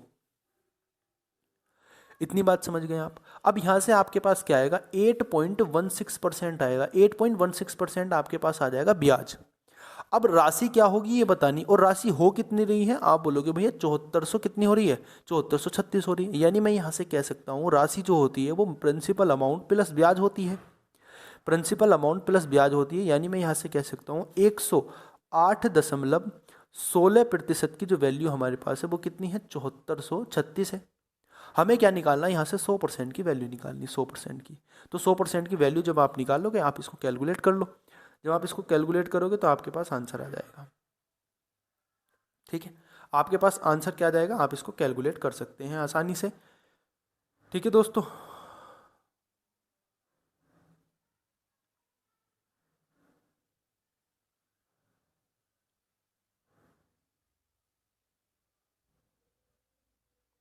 ठीक है, तो आप इसको कैलकुलेट कर लो, या आप इसमें सक्सेसिव क्या लगा दीजिए, या आप इसमें एक काम कर दीजिए, आप इसमें लगा दीजिए, आप इसमें डिजिटल सम लगा दो। डिजिटल सम लगाओगे या कैसे भी करोगे, आपका इसका आंसर आएगा 6,875। तो 6,875 मूल राशि हो जाएगी हमारे पास, सी ऑप्शन हो जाएगा। अगले क्वेश्चन की बात करता हूँ 18 नंबर की। 16% वार्षिक प्रति वर्ष की दर से उधार दी गई एक निश्चित राशि पर 1 वर्ष के चक्रवृद्धि ब्याज और अर्धवार्षिक देय और 1 वर्ष के साधारण ब्याज के बीच का अंतर बताना 60 रुपये है। आपको क्या बताना? योग बताना, योग। तो योग कितना होगा? योग मतलब राशि कितनी होगी ये बताना होगा। ओके, देखो आप एक चीज़ यहाँ से समझो। आप एक चीज़ यहाँ से क्या समझोगे? आप मुझे एक बात बताएंगे। देखो एक बात आप मुझे बताएंगे, ये 16% की ब्याज दर है, और इस 16% की ब्याज दर के लिए 1 साल के लिए चक्रवृद्धि ब्याज लग रहा है, यानी कि CI लग रहा है, और किस हिसाब से लग रहा है? हाफ अर्ली लग रहा है, हाफ अर्ली लग रहा है। और 16% ब्याज दर के लिए 1 साल के लिए साधारण ब्याज लग रहा है। अब एक बात आप मुझे बताएंगे, 16% ब्याज दर के लिए साधारण ब्याज तो 16% ही हो जाएगा 1 साल का। अब इसका जो 1 साल का अर्धवार्षिक रूप से मुझे निकालना है, तो आप मुझे बताएंगे 16% वार्षिक है तो अर्धवार्षिक कितनी हो जाएगी? 8% हो जाएगी। और 8% का जब हम क्या लगाएंगे? सक्सेसिव लगाएंगे, तो 8 और 8 16/16.32 आ जाएगा। समझ पा रहे हो बात को? अब दो, 1 साल का चक्रवृद्धि ब्याज तो इतना है और 1 साल का सीआई इतना है, इनके बीच अंतर ही तो बताना हमें। इनके बीच अंतर कितना हो जाएगा? आप बोलोगे 0.32 के बराबर हो जाएगा, और 0.32 बराबर हो जाएगा 60 के। आपको बताना है भैया किसके बराबर? ये 0.32% है, आपको बताना 100% की वैल्यू। तो आप इसकी 100% की वैल्यू बता दीजिए। ये कितना हो जाएगा आपके पास? इतना अपॉन 0.32 और मल्टीप्लाई कितना हो जाएगा? 100, मल्टीप्लाई 100 हो जाएगा। बस आप इसको सोल्व कर लो, आपका आंसर आ जाएगा। पॉइंट हटाएंगे, 00 आ जाएगा। ये आप इसको काटो, ये हो जाएगा आपके पास 32 दूनी 64। आपके पास ये कितना हो जाएगा? आप इसको जब सोल्व करोगे दोस्तों तो ये आपके पास कितना आ जाएगा बोलो? जब आप इसको सोल्व करोगे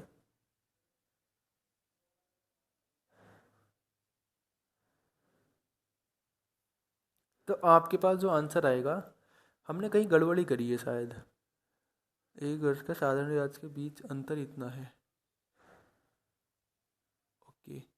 16% वार्षिक ब्याज से उधार दी गई कि निश्चित राशि 1 वर्ष के लिए चक्रवृद्धि ब्याज, कोमा अर्धवार्षिक देय और, अच्छा ये 3 बात है इसमें, 3 बात है दोस्तों इसमें, 3 बात के बीच का अंतर। चलो एक काम करते हैं, इसको क्वेश्चन को रहने देते हैं, मैं इसको आपको बता दूंगा बाद में। ये क्वेश्चन या तो मुझसे गलत नोट हुआ है या इस क्वेश्चन का थोड़ा सा कॉन्सेप्ट अलग है, तो मैं आपको इसको बता दूंगा, कोई दिक्कत वाली बात नहीं है। और आपको होमवर्क के तौर पर दे देता हूँ, अगर आप इसको बना पाओ तो आप बता देना आंसर, ठीक है? अभी कोई दिक्कत वाली बात नहीं है, अभी थोड़ा सा दिमाग इसमें लग नहीं रहा, ठीक है? कोई दिक्कत नहीं है। आप अगले क्वेश्चन पे मूव करते हैं। क्वेश्चन नंबर हमारे पास है 19। देखो, दिए गए अनुपातों को घटते हुए क्रम में लिखना। आप इसको आसानी से बता सकते हो। मैंने आपको कई बार बताया है कि आपको जो करना है, देखो 15/75 है, और ये कितना, सॉरी 15/5 है, 7 है, सॉरी 15/7 है, ये 15/75 नहीं, 15/7 है। ये आपके पास 15/7 है, ये आपके पास 5/11 है, और ये आपके पास 21/77 है। आप इसको और आसानी से लिख सकते हो, तो कितना लिख सकते हो? इसको लिख सकते हो आप 3/7, क्योंकि 7 होते हैं, 11 7 3/11 लिख सकते हो। आपको घटते क्रम में लिखना है, तो पहले आपको सबसे बड़ी संख्या बतानी पड़ेगी, उसके बाद फिर छोटी संख्या, फिर उसके बाद सबसे छोटी। तो आपको जब मैंने बताया था कि आपको जब भी इस तरीके से क्या करना है, अंतर निकालना है, तो आपको क्या करना है, आपकी क्रॉस मल्टीप्लाई कर देनी है। आप जब इसकी क्रॉस मल्टीप्लाई करोगे, ये आएगा 7×5 = 35, तो यहाँ तो 35 आएगा, ठीक है? यहाँ कितना आएगा? यहाँ 35 आएगा, और यहाँ जो संख्या आएगी 35, और यहाँ जो संख्या आएगी, मुझे बताओ 11 से जब मैं इसकी मल्टीप्लाई करूंगा तो ये तो बहुत बड़ी संख्या आएगी। 11×5 = 55 का 5, 11×11 165 आएगी। समझ पा रहे हो? तो आप मुझे बताओ, ये वाली संख्या बड़ी है 35, क्या ये बड़ी है? आप बोलोगे भैया ये बड़ी है 165। तो इन दोनों में जो अंतर आएगा ना, इन दोनों में बड़ा ये वाला हो जाएगा। इस तरीके से निकालते हैं। अब आपको एक बात पता चल गई कि इन दोनों में सबसे बड़ा कौन है। इन दोनों में आपको सबसे बड़ा कौन है ये पता चल गया, ये सबसे बड़ा है। अब ये सबसे बड़ा है तो इसका मतलब क्या होगा, ये सबसे पहले आएगा। अभी ये सबसे बड़ा नहीं है, अभी ये इन दोनों के कंपैरिजन में बड़ा है। अब ये इन दोनों के कंपैरिजन बड़ा, तो फिर अब इसकी कंपैरिजन इससे भी करनी पड़ेगी। तो आप मुझे बताओ, 11 की मल्टीप्लाई 15 से करूंगा, 7 की मल्टीप्लाई 3 से करूंगा, तो 21 और 165 आएगा, यानी अभी भी ये बड़ा है। यानी ये जो संख्या है हमारे पास 15/7, ये सबसे बड़ी संख्या है अभी तक। तो सबसे बड़ी संख्या है तो इसका मतलब क्या है, सबसे शुरू में आनी चाहिए। अब इसमें सबसे शुरू में नहीं आ रही, ये आंसर नहीं हो सकता। इसमें नहीं आ रही, ये नहीं हो सकता। अब क्योंकि इसमें तो सबसे बड़ी है, अब इसमें आप निकाल दीजिए सबसे बड़ी कौन सी है। आप बोलोगे ये वाली सबसे बड़ी है, साफ साफ दिख रही है, यानी ये वाली सबसे बड़ी है, तो इसका मतलब ये वाला आंसर हो जाएगा आपके पास ये। ठीक है, समझ पा रहे हो बात को, कैसे आपने करा? अगले क्वेश्चन पे मूव करते हैं। क्वेश्चन नंबर हमारे पास है 20। 0.024 इंटू 0.12 का तृतीय अनुपात निकालना। तृतीय अनुपात आप निकाल सकते हो कि नहीं निकाल सकते हो? बोलो। थर्ड प्रोपोर्शन आपको निकालना है, क्या आप निकाल सकते हो? आप बोलोगे भैया आसानी से निकाल सकते हैं, हमने कई बार सीखा है तृतीय अनुपात निकालना। बोलो, आपने सीखा है कि नहीं सीखा? आपने तो कई बार सीखा है ना तृतीय अनुपात निकालना, मैंने भी आपको कई बार बताया है। ठीक है, हाँ जी। तो हमें क्या निकालना है, इसका थर्ड प्रोपोर्शन निकालना है। थर्ड प्रोपोर्शन, तो थर्ड प्रोपोर्शन कैसे निकालते हैं आपको पता होगा। थर्ड प्रोपोर्शन कैसे निकालते हैं, B² होता है ना थर्ड प्रोपोर्शन। चलो देखते हैं कैसे। थर्ड प्रोपोर्शन जो होता है तृतीय अनुपात, मैं इसको लिख देता हूँ एक बार।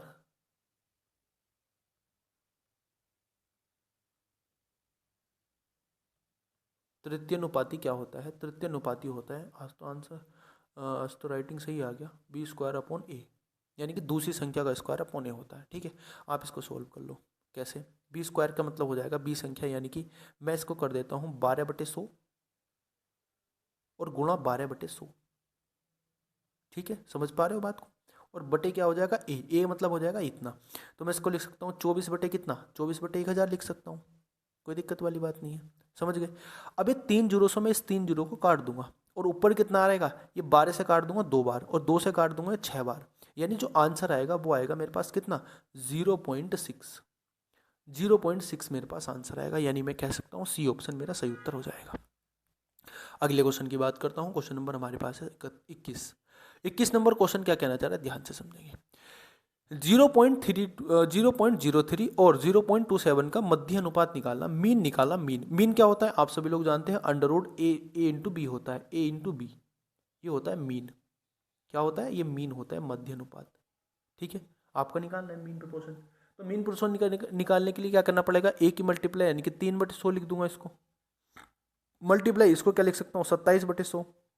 आप मुझे बताएंगे 27 गुणा 3 कितने होते हैं, 81। 81/100 का मतलब हो जाता है 81/100 हो जाएगा, माफ़ी चाहूँगा 100 का स्क्वायर। अब 81/100 का स्क्वायर का मतलब क्या हो जाएगा, ये तो 9 बाहर आएगा और ये कितना आएगा, 100 बाहर आएगा और 9 और 100 बाहर आएगा, यानी कि 0.09 हो सकता है आंसर। 0.09 आंसर होगा, यानी कि डी आंसर, सी ऑप्शन आपका सही उत्तर हो जाएगा। अगले प्रश्न की बात करता हूँ। क्वेश्चन नंबर हमारे पास है कितना, क्वेश्चन नंबर हमारे पास है दोस्तों 22। अब 22 नंबर क्वेश्चन आप करो और 22 नंबर क्वेश्चन आप आसानी से बता सकते हो मुझे क्या इसका आंसर आएगा। ABC ने क्रम से 13,750, 16,225 और 18,750 का निवेश करके एक व्यवसाय शुरू किया। यदि इनके द्वारा अर्जित लाभ में B का हिस्सा कितना है, इतना है, तो A और C के द्वारा अर्जित लाभ का अंतर बताना क्या होगा। देखो, ए और सी के द्वारा अर्जित लाभ का अंतर बताना। आप मुझे बताएंगे जिस रेशियो में इन्होंने अपना क्या करा, निवेश करा, उसी रेशियो में इनको आंसर मिलने वाला है। उसी रेशियो में आपको क्या मिलने वाला है, उसी रेशियो में लाभ मिलने वाला है। तो आपका इनका लाभ का रेशियो, इनके जो निवेश है उसका रेशियो निकाल दो आप इनके निवेश का रेशियो निकाल दो, क्या आएगा, ये इतना है और इसी से आपका आंसर आ जाएगा। 0 से 0 कर जाएंगे सारे के सारे। ठीक है, 0 से 0 आपके कट जाएंगे। आप क्या करोगे, अब आप इसको 25 से डिवाइड करो। 25 से डिवाइड करूँगा, 25 कितना होते हैं, 25 पंजे 125 होते हैं और 25 सत्ते कितना होते हैं, 175 होते हैं। 25 से डिवाइड, 25 छक्का 150 होते हैं और 25 छक्का 150 होते हैं दोस्तों, और 25 पंजे 125, 25 छक्का 150, 25 पंजे 125। इसको डिवाइड करूँगा 25 से इसको डिवाइड करूँगा, कितना आएगा, ये हो जाएगा हमारे पास 25 सत्ते 175, बचेगा कितना, बोलो 175 इसमें से निकाल लेंगे तो 125 बचेगा, तो 25 पंजे 125 हो जाएगा, 25 पंजे 125 हो जाएगा। समझ पा रहे हो बात को कि नहीं समझ पा रहे हो। देखो, अब आपको क्या करना है, आपको बताया गया है कि जो बी का हिस्सा है, बी का हिस्सा 5200 रुपये दिया हुआ है। अब बी का हिस्सा हमारे हिसाब से कितना आ रहा है, 65 यूनिट। तो यानी 65 यूनिट का जो मान है, 65 यूनिट का जो मान है दोस्तों, वो किसके बराबर है, वो है आपके पास 5200 के बराबर। आप इसको 13 से डिवाइड करो, 13 पंजे 65 होते, 13 चौका 52 होते। अब आप इसको 5 से डिवाइड करो, 5 अट्ठे 40 होते हैं, यानी कि जो आंसर आएगा आपके पास वो 80 का मल्टीपल होगा। ठीक है, अब आपको क्या करना है, आपको करना है क्या, ये 80 आ जाएगा, एक यूनिट का मान 80 आ जाएगा। आपको बताना है कि ए और सी का अंतर बताना, ए और सी का अंतर कितना हो जाएगा, आप मुझे बताएंगे। ए और सी का जो अंतर हो जाएगा भैया वो हो जाएगा 18। अब 18 मल्टीप्लाई 800 कितना करना, 18 अट्ठे कितने होते हैं, बोलो 18 आएगा इसका अंतर। 15 में से 7 जाएंगे, 8 बचेगा, हाँ 18 आएगा। अच्छा, अंतर बताना ना, हाँ अंतर सही है, तो 18 ही आएगा आपके पास, ए और सी का अंतर 18 ही आएगा। आपको 18 का मल्टीपल बताना, ये 100 बचना चाहिए फिर तो हमारा, 65 है ना, तो 13 पंजे 65, 13 चौका 52, 5 से काटेंगे 8 बार, 80 आएगा। कहीं ना कहीं तो कुछ गड़बड़ी हो रही है, 18 का मल्टीपल आंसर आना चाहिए। देखो, अगर मैं इसको 0 0 काटता हूँ, फिर इसको 25 से काटता हूँ, 25 पंजे 125 हो जाएंगे। ओके, यहाँ पे गड़बड़ हो गई। देखो यहाँ पे गड़बड़ क्या होगी मैं आपको बताता हूँ। ये जो कटेगा ना दोस्तों, ये 25 पंजे 125 होते हैं और 25 पंजे 125 होते हैं, ये कटेगा आपके पास 55 बार। अब जो इसका आंसर आएगा वो 20 आएगा, 20 यूनिट। तो 20 की मल्टीप्लाई आप 80 से कर दो तो 8 16 हो जाएंगे, यानी कि 1600 आंसर आ जाएगा। माफ़ी चाहूँगा, वो थोड़ी सी कैलकुलेशन मिस्टेक मुझसे हुई थी। अगले क्वेश्चन की बात करते हैं, क्वेश्चन नंबर 23। ABC किसी व्यवसाय में 75,500 की धनराशि लगाना स्वीकार करते हैं और A, B से 3,500 रुपये अधिक लगाता है और B और C से 4,500 रुपये अधिक लगाता है। कुल इतना लाभ होता है और A को कितनी राशि मिलेगी ये बताना। कर सकते हो, आसानी क्वेश्चन है, आप होमवर्क के तौर पे इसको कर सकते हो। अगले क्वेश्चन की बात करता हूँ 24 नंबर की। 10 छात्रों में से उनके कक्षा शिक्षक की औसत आयु क्या है? 17 वर्ष है। 10 छात्रों और उनके कक्षा शिक्षक मतलब जो उनका क्लास टीचर है और 10 छात्र जो हैं उनकी आयु का जो औसत है वो 17 वर्ष है। यदि कक्षा शिक्षक की आयु को हटा दिया जाए तो 10 छात्रों का औसत क्या होगा? 2 वर्ष कम हो जाएगा। तो क्लास टीचर की आयु बतानी कितनी होगी? देखो आप मुझे बताएंगे, अगर मैं कक्षा शिक्षक को हटा देता हूँ तो मेरे पास जो एवरेज आएगा वो कितना हो जाएगा? देखो अब जो एवरेज था वो 17 था और अगर क्लास टीचर को हटा देता हूँ तो एवरेज कितना बचेगा? 15 बचेगा। अब ये 17 एवरेज किसका था? आप बोलोगे 11 छात्रों का था और जो 15 एवरेज है वो कितने का? 10 छात्रों का है। तो आप इसको निकाल दीजिए, 11 सत्ते 77, 11 कहेंगे 11, ये हो जाएगा इतना और ये हो जाएगा आपके पास कितना? ये हो जाएगा 150। तो अंतर कितना आ जाएगा? 37। तो 37 वर्ष का कौन था? 37 वर्ष का टीचर था। अगले बात की बात करते हैं हम दोस्तों, क्वेश्चन नंबर 25 की। एक व्यक्ति का वजन गलत तरीके से 63 किलो की बजाय 83 किलो दर्ज किया गया। नतीजन लोगों के एक समूह का औसत वजन 500 ग्राम क्या हो गया? बढ़ गया। समूह की संख्या बतानी कितनी होगी? आप मुझे एक बात बताएंगे, आसान क्वेश्चन है ये, कैसे है मैं आपको बताता हूँ। देखो 63 किलो लिखना था और लिख कितने किलो दिया? 83 किलो। तो अंतर कितना है इनका? बढ़ा कितना है? मतलब ओवरऑल जो अंतर आया, नेट जो आपके पास डिफरेंस आया वो आया 20 का, यानी कि 20 किलो वजन बढ़ गया। और अगर 20 किलो वजन बढ़ रहा है और इसके हिसाब से औसत 500 ग्राम बढ़ रहा है, यानी कि हर 1 किलोग्राम पे कितना हो रहा है? 2 औसत बढ़ रहा है, यानी कि हर 1 किलोग्राम पे एक व्यक्ति का 500 किलोग्राम बढ़ रहा है। तो अगर 20 व्यक्ति का 500 किलोग्राम 500 ग्राम बढ़ाएंगे तो ऐसे कितने व्यक्ति होंगे जिसमें 20 किलोग्राम बढ़ जाएगा? तो आप बोलोगे भैया इसको क्या करो, आप 1/2 से डिवाइड कर दो, यानी कि 500 से मल्टीप्लाई कर देंगे तो 40 लोग आ जाएंगे। 40 लोग आ जाएंगे, 40 यानी कि 40 लोग थे तब जाके उनका औसत क्या था? 500 ग्राम से बढ़ा था।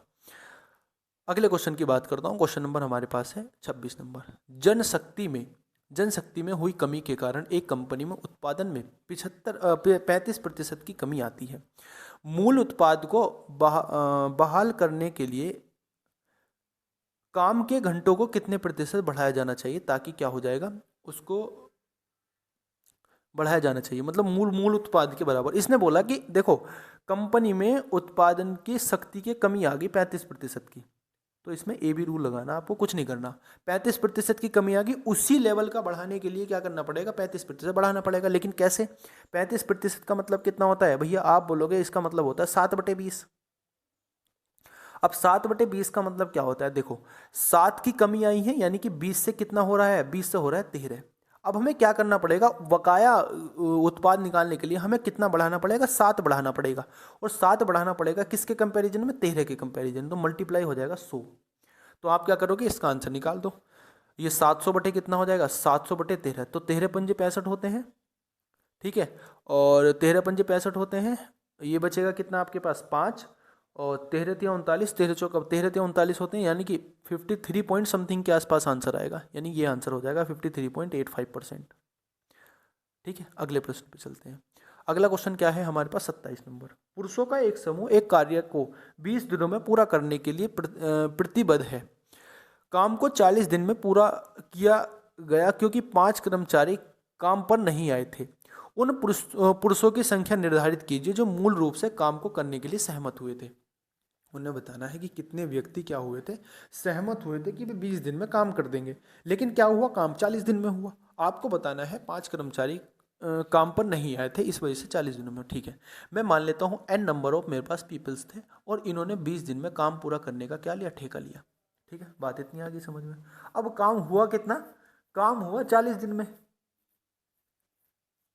काम कितना हुआ दोस्तों? काम हुआ 40 दिन में। तो आपको क्या बताना है? 40 दिन में काम हुआ और लोग कितने थे? आपको बताना है लोग कितने थे। तो n-2 लोग थे, n-5 लोग थे, माफ़ी चाहूँगा, n-5 लोग थे। तो आपको क्या करना है? ये n की वैल्यू निकालनी है। n-5 लोग थे। आप यहाँ से डिवाइड करोगे कितना आएगा? ये आएगा 2 बार, यानी मैं कह सकता हूँ n इज इक्वल टू, मेरे पास कितना आ जाएगा 2n माइनस के 10, तो n का मान मेरे पास जो आ जाएगा वो आ जाएगा 10, यानी कि 10 लोग थे, 10 लोग थे उस काम को पूरा करने के लिए सहमत हुए थे। अगले क्वेश्चन की बात करता हूँ, क्वेश्चन नंबर 28 है। P और Q होना चाहिए ना, हाँ P और Q होना चाहिए, P और Q किसी कार्य को 14 दिन में कर सकते हैं, यानी कि P प्लस Q क्या होते हैं, किसी कार्य को 14 दिन में कर सकते हैं। Q और R मिलकर इस कार्य को 21 दिन में कर सकते हैं, Q प्लस R मिलकर इस कार्य को 21 दिनों में कर सकते हैं। कितने दिनों में? 21 दिनों में। यदि P R की तुलना में 2 गुना अच्छा क्रमिक है तो अकेले उस काम को कितने दिनों में कर सकता है, ये बताना। ठीक है, आसान क्वेश्चन है, आप समझने की कोशिश करो। इसका एलसीएम लो आप 42, तो ये कितना हो जाएगा, 14 या 42 हो जाएगा और 21 दूनी 42 हो जाएगा। आपको बात समझ में आ गई। अब आपके पास क्या आ जाएगा, P plus Q plus R plus Q बराबर आ जाएगा आपके पास 5। आपको क्या बताया गया है, यदि P R की तुलना में 2 गुना अच्छा कार्य करता है, यानी अगर मैं कहना चाहूं दोस्तों कि P R की तुलना में 2 गुना कार्य करता है, P R की तुलना में 2 गुना कार्य करता है, यानी अगर मैं ये कहना चाहूँ कि अगर P अगर एक काम करता है तो Q कितना काम करता होगा, सॉरी P अगर एक काम करता है तो R कितना काम करता होगा, R 2 काम करता होगा। यानी अगर मैं इनकी क्षमता की बात करूं, किसकी बात करूं, अगर मैं इनकी क्षमता की बात करूं, अगर मैं इनकी क्या क्षमता की बात करता हूं तो कितना आएगा मेरे पास, बताओ। आप बोलोगे भैया अगर इनकी क्षमता की बात आप करते हो तो आपके पास जो आएगा, एक काम तो हम यहां से कर सकते हैं ना, आपको पता है कि अगर मैं P और R का मान निकालता हूं तो P बराबर 2/1 आ जाएगा। तो अगर मैं यहां से क्या करता हूं, Q का मान निकालता हूं, Q का मान निकालता हूं अगर मैं, तो ये आपके पास आ जाएगा 3। समझ पा रहे हो बात को, ये आपके पास आ जाएगा P और Q कितना हो जाएगा, 3 हो जाएगा, सॉरी P और R 3 हो जाएगा और ये हो जाएगा 2Q और बराबर हो जाएगा 5। तो Q बराबर कितना आ जाएगा, Q बराबर 1 आ जाएगा, यानी कि Q की क्षमता 1 आ जाएगी। और अगर Q की क्षमता 1 आ जाएगी तो Q द्वारा काम कराना है, तो अकेले तो Q यहाँ पे Q है, तो Q अकेले उस कार्य को कितने दिन में कर देगा, आप बोलोगे 42/1 दिन में कर देगा, यानी कि 42 दिन में कर देगा। आंसर आ जाएगा ए ऑप्शन। अगले क्वेश्चन की बात करता हूँ, क्वेश्चन नंबर हमारे पास है कितना, 29। कोई पंप किसी पानी की टंकी को 1 घंटे में भर सकता है। रिसाव के कारण टंकी के भरने में एक सही 1/3 घंटे का समय लगता है। जब टंकी पूरी हो तो रिसाव को कितने घंटे में टैंक का पूरा पानी मतलब बह जाएगा, आपको खाली कितने घंटे में करेगा ये बताना है। कर सकते हो, बोलो। आसान क्वेश्चन है, आप इसको अगर करने की कोशिश करोगे तो कर सकते हो आसानी से, वरना तो मैं आपको बता ही रहा हूँ। देखो क्वेश्चन नंबर कौन सा हमारे पास, क्वेश्चन नंबर 29, तो ध्यान से समझेंगे बार। क्वेश्चन नंबर 29, आपको बताया गया है कि एक टंकी है, मान लीजिए एक टंकी ए है, वो किसी टैंक को कितने घंटे में भर सकती है, 1 घंटे में भर सकती है। और एक टंकी बी क्या है, उसमें रिसाव है, तो मैं कह दूंगा ए प्लस के बी उसको कितने घंटे में भर सकते हैं। आप बोलोगे भैया 3 और एक 4/3 में भर सकते हैं, 4/3 में। तो आप क्या करोगे, यहाँ से एलसीएम लोगे 4, ये आ जाएगा आपके पास 4, ये आ जाएगा आपके पास कितना, ये आ जाएगा आपके पास 3। ठीक है, इतनी बात समझ में आ गई। अब अगर ए की क्षमता 4 है और ए प्लस बी की क्षमता 3 है तो बी की क्षमता आसानी से निकाल सकते हो -1। बोलो समझ में आ गई बात कि नहीं आ गई। तो इसने बोला कि रिसाव कितने घंटे में हो जाएगा, आप बोलोगे 4 घंटे में हो जाएगा, क्योंकि 4 यूनिट है और -1 से करनी है तो 4 घंटे में हो जाएगा। समझ में आई बात कि नहीं आई, बोलो समझ में आई बात कि नहीं आई। अगले क्वेश्चन पे मूव करते हैं, अगले क्वेश्चन पे। क्वेश्चन नंबर हमारे पास है दोस्तों 30। दो पाइप ए और बी किसी टंकी को क्रम से 12 सही 1/3 घंटे में, यानी कि 12.5 घंटे में, ए जो है 12.5 घंटे में भर सकता है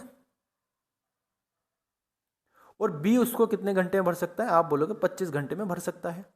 दोनों पाइप एक साथ खोले जाते हैं और यह पाया जाता है कि पेंदी जो है मतलब तली में रिसाव के कारण टंकी को भरने में 1 घंटा 40 मिनट अधिक लगते हैं, 1 घंटा 40 मिनट अधिक लगते हैं। ठीक है, तो जब टंकी भरी हो तो रिसाव द्वारा खाली कितने मिनट में होगी ये बताना है।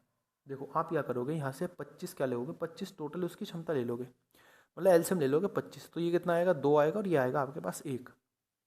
इतनी बात आप आसानी से समझ गए होंगे। आपको बोला गया कि अगर मैं A प्लस बी एक साथ करता हूँ तो वो टंकी भर जाती होगी, यानी कि 25/3 घंटे में भर जाती होगी। समझ पा रहे बात को। अब आपको बोला गया कि लीकेज के कारण क्या होता है, उसको साढ़े मतलब 1 घंटे 40 मिनट अधिक लगते हैं। तो रिसाव के कारण, यानी अगर मैं सी की बात करूँ, सी की बात अगर मैं करूँ तो इसकी प्लस समय लेती है 5/3 का। 5/3 कैसे कर दिया भैया आपने, 1 घंटा हो जाएगा और 40 मिनट, 40 मिनट का मतलब होता है कितना, 2/3। तो कितना हो जाएगा, 2/3 हो जाएगा। 3 और 2 5/3 हो जाएगा। मतलब इसका आएगा 1 से ही 2/3, और 1 से ही 2/3 को क्या लिख सकते हैं, 5 से ही 5/3 लिख सकते हैं। इतना आ जाएगा। अब आप मुझे एक बात बताएंगे, जब मैं इन तीनों को खोलता हूँ तो मुझे एक बात बताएंगे आप, जब मैं इन तीनों को क्या करता हूँ, भरता हूँ, A प्लस के B प्लस के C, तो बराबर कितना आएगा। आप बोलोगे जब इनको सबको जोड़ोगे आप तो कितना आ जाएगा, ये आ जाएगा 25/3, और प्लस ये आ जाएगा 5/3। तो कितना आएगा टोटल आएगा आपके पास 10। समझ पा रहे हो बात को कि नहीं समझ पा रहे हो, बोलो। 10 आएगा टोटल। अब आपको बोला क्या गया है, आप इसको समझो ध्यान से। आपको बोला गया है कि वो टंकी कितने घंटे में भर जाएगी, खाली हो जाएगी, ये बताना। देखो समझो यहाँ से, आप मुझे एक बात बताएंगे, ये 10 आ गया आपके पास। अब आपको बोला गया है कि A प्लस बी की जो क्षमता है, A प्लस बी की, वो कितनी हो जाएगी, वो हो जाएगी दोस्तों आपके पास 25/3। और आपको बोला गया है कि A प्लस के B और माइनस के C कितना हो जाएगा, माइनस के C कितना हो जाएगा, आप बोलोगे भैया 10/3 हो जाएगा, 10 हो जाएगा। अब आप इसका एलसीएम ले लो, एलसीएम कितना आ जाएगा, आप बोलोगे 50। 50 एलसीएम आ जाएगा, तो इसको जब सोल्व करोगे तो कितना आएगा, आप बोलोगे यहाँ पे आएगा भैया 5 यूनिट, और यहाँ पे कितना आएगा, यहाँ पे आएगा भैया 6 यूनिट। ठीक है, बात समझ पा रहे हो कि नहीं समझ पा रहे हो। अब आप इसको सोल्व कर लो, बस क्या करना है आपको, सी के द्वारा काम कराना है। तो इसका अंतर कितना आएगा, 1 आएगा। भाई A प्लस बी 6 हो और A प्लस बी माइनस सी बराबर 5 है, तो कितना आएगा, 1 यूनिट। अब 1 यूनिट को 50 टैंक को 1 से भराना है, तो भराएंगे कितने घंटे में, 50 घंटे में खाली कर देंगे, सॉरी 50 घंटे में खाली कर देंगे, यानी कि डी ऑप्शन आ जाएगा। अगले क्वेश्चन की बात करते हैं। क्वेश्चन नंबर हमारे पास है 31। बहुत अच्छा क्वेश्चन है, आप इसको करने की कोशिश करो। 1200 मीटर की रेस में राम श्याम को 200 मीटर या 20 सेकंड से हरा सकता है। 1200 मीटर की रेस में क्या करता है, राम श्याम को या तो 200 मीटर या 20 मीटर से हरा सकता है। ठीक है, राम की चाल बतानी कितनी होगी। देखो आप एक बात समझो, यहाँ से आप एक बात समझो। आपको बोला गया है एक राम है और एक है श्याम। क्या है, एक श्याम है, एक राम है। आपको बोला गया है कि अगर देखो 1200 मीटर की रेस में राम श्याम को 200 मीटर से हरा देता है, तो इसका मतलब क्या है कि 1200 मीटर राम चला होगा और श्याम कितना चला होगा, 1000 मीटर चला होगा। समझ पा रहे हो बात को कि नहीं समझ पा रहे हो। तो आप मुझे बताएंगे इसका रेशियो कितना आ जाएगा, आप बोलोगे 6:5 आ जाएगा, 6:5। समझ गए कि नहीं समझ गए। आप एक बात बताएंगे, अगर इनकी स्पीड का रेशियो क्या है, अगर इनकी स्पीड का रेशियो ये है 5:6, क्यों है, क्योंकि भैया समय सेम लग रहे हैं। समय सेम लग रहा है तो स्पीड का रेशियो डिस्टेंस के बराबर आ जाएगा। समय क्यों सेम लग रहा है, क्योंकि जितने समय राम को मिला डिस्टेंस पूरी करने के लिए, उतना ही समय किसको मिला, श्याम को मिला। तो अगर समय बराबर है तो राम ने तो उस समय में 1200 मीटर चला और श्याम ने उस समय में 1000 मीटर चला। तो अगर समय बराबर है तो स्पीड का रेशियो चाल के डिस्टेंस के रेशियो के बराबर आ जाता है। तो जब ये बराबर आएगा तो टाइम का रेशियो क्या हो जाएगा, बोलो टाइम का रेशियो हो जाएगा भैया इनका उल्टा। टाइम का रेशियो इनका उल्टा हो जाएगा, यानी कि 5:6 हो जाएगा। समझ पा रहे हो बात को। अब आप मुझे बताएंगे यहाँ पे अंतर कितना है, यहाँ पे अंतर 1 का डिफरेंस है, और इस 1 के डिफरेंस का बराबर कितना है, आप बोलोगे 20 सेकंड है, 20 सेकंड। 1 का अंतर क्या है, 20 सेकंड। तो आप मुझे बताओ 50 का अंतर कितना हो जाएगा, मतलब 5 यूनिट का मान कितना हो जाएगा, आप बोलोगे भैया 100 सेकंड हो जाएगा।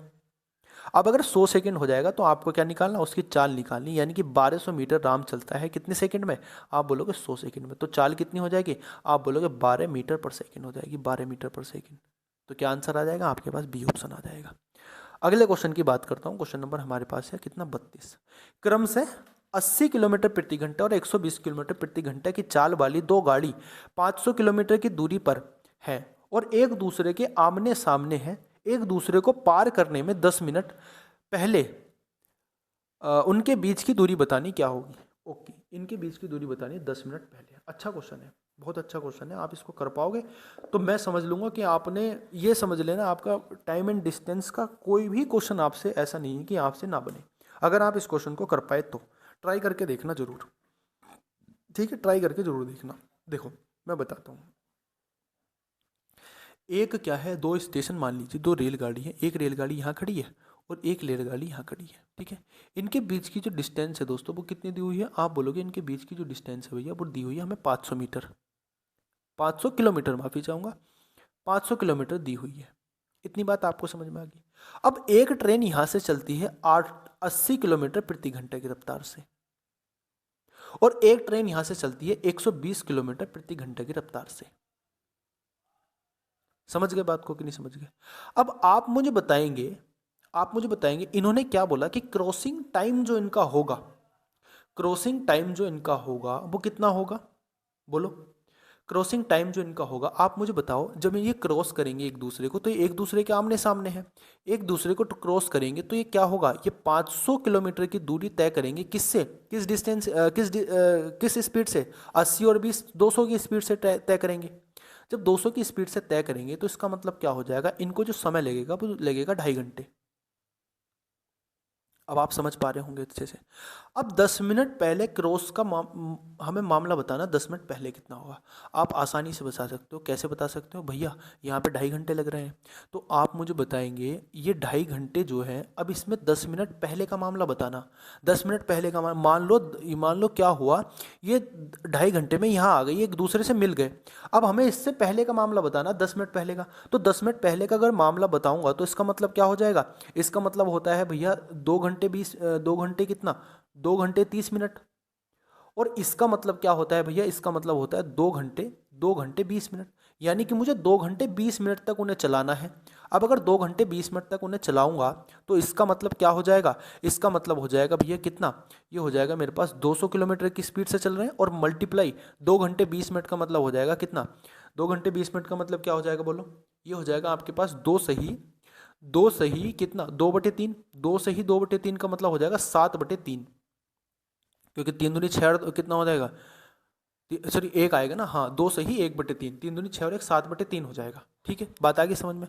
अब आप इसकी डिस्टेंस निकाल दो, कितना आएगा, ये कितनी डिस्टेंस ट्रेवल करेगा इससे, बोलो कितनी डिस्टेंस ट्रैवल करेगा। आप बोलोगे जब इसको कैलकुलेट करेंगे तो 666.67 किलोमीटर की डिस्टेंस ट्रैवल करेगा। तो आप मुझे बताएंगे कितने मिनट, कितनी दूरी पहले रुक जाएंगे, 500 किलोमीटर की डिस्टेंस ट्रैवल करनी थी, इतनी कर पाए हैं, तो अंतर कितना आ जाएगा, अंतर जो आ जाएगा भैया वो आ जाएगा 33.33% 33 किलोमीटर का ये अंतर आ जाएगा आपके पास। ये कब आएगा, ये आपके पास आएगा 500 माइनस के 466.67।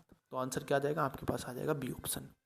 समझ पाए बात को कि नहीं समझ पाए, क्वेश्चन का लेवल कैसा था आप बताओ, अच्छा था कि नहीं था, बोलो अच्छा था क्या नहीं था। अगले क्वेश्चन की बात करते हैं, अरे अरे अरे अरे अरे अरे, क्वेश्चन नंबर बात करते हैं 33 की, 33। ए और बी की चाल जो है उनका अनुपात 3:5 के अनुपात में है। ठीक है, ए और बी की चाल का अनुपात 3:5 के अनुपात में, कोई दिक्कत वाली बात है। गंतव्य तक पहुंचने में ए और बी की तुलना में 30 मिनट अधिक समय लेता है। ए जो है बी की तुलना में 30 मिनट अधिक समय लेता है। समझ पा रहे हो बात को। अगर ए गंतव्य तक कितने समय में पहुंचेगा ये आपको बताना। आप इसको आसानी से बता सकते हो कि नहीं बता सकते हो, बोलो। बोलेंगे हाँ भैया आसानी से बता सकते हैं, डिस्टेंस सेम है तो जो चाल हो जाएगी वही टाइम का स्पीड हो जाएगी। मतलब जो डिस्टेंस अगर सेम है तो जो स्पीड का रेशियो है वो टाइम के स्पीड के रेशियो का उल्टा हो जाएगा। जैसे मैं बताता हूँ, इसमें जो चाल दे रखी है स्पीड, इसमें जो स्पीड का आपको रेशियो दिया हुआ है वो कितना दिया हुआ है, आप बोलोगे 3:5 दिया हुआ है। ये ए है और ये बी है। आप मुझे बताएंगे टाइम का जो रेशियो आ जाएगा वो कितना आ जाएगा, आप बोलोगे भैया टाइम का रेशियो आ जाएगा 5:3। अब मुझे बताओ ये कितने मिनट अधिक ले रहा है, ये 20 मिनट अधिक, 30 मिनट अधिक ले रहा है, यानी कि यहाँ से 30, ये कितना आ जाएगा, ये आ जाएगा 2 यूनिट, सॉरी 2 यूनिट का जो आ जाएगा समय, 2 यूनिट बराबर कितना आ जाएगा, आप बोलोगे भैया 2 यूनिट बराबर आ जाएगा आपका 30 मिनट। आपको बताना क्या है, क्या हो रहा है आज, 30 मिनट हो जाएगा ये 30 मिनट। आपको बताना क्या है, आपको बताना है कि ए द्वारा कितने समय में पहुंचा गया, तो 5 यूनिट का मान बताना। 5 यूनिट का मान बताना तो कितना हो जाएगा, आप बोलोगे भैया 1 घंटा 15 मिनट हो जाएगा, 1 घंटा 15 मिनट, 1 घंटा 15 मिनट, यानी कि ए ऑप्शन आपका सही उत्तर हो जाएगा, ए ऑप्शन। अगले प्रश्न की बात करते हैं, क्वेश्चन नंबर हमारे पास है 34। एक नाव 30 किलोमीटर धारा के अनुकूल और 24 किलोमीटर धारा के प्रतिकूल 2 घंटे 27 मिनट में जा सकती है।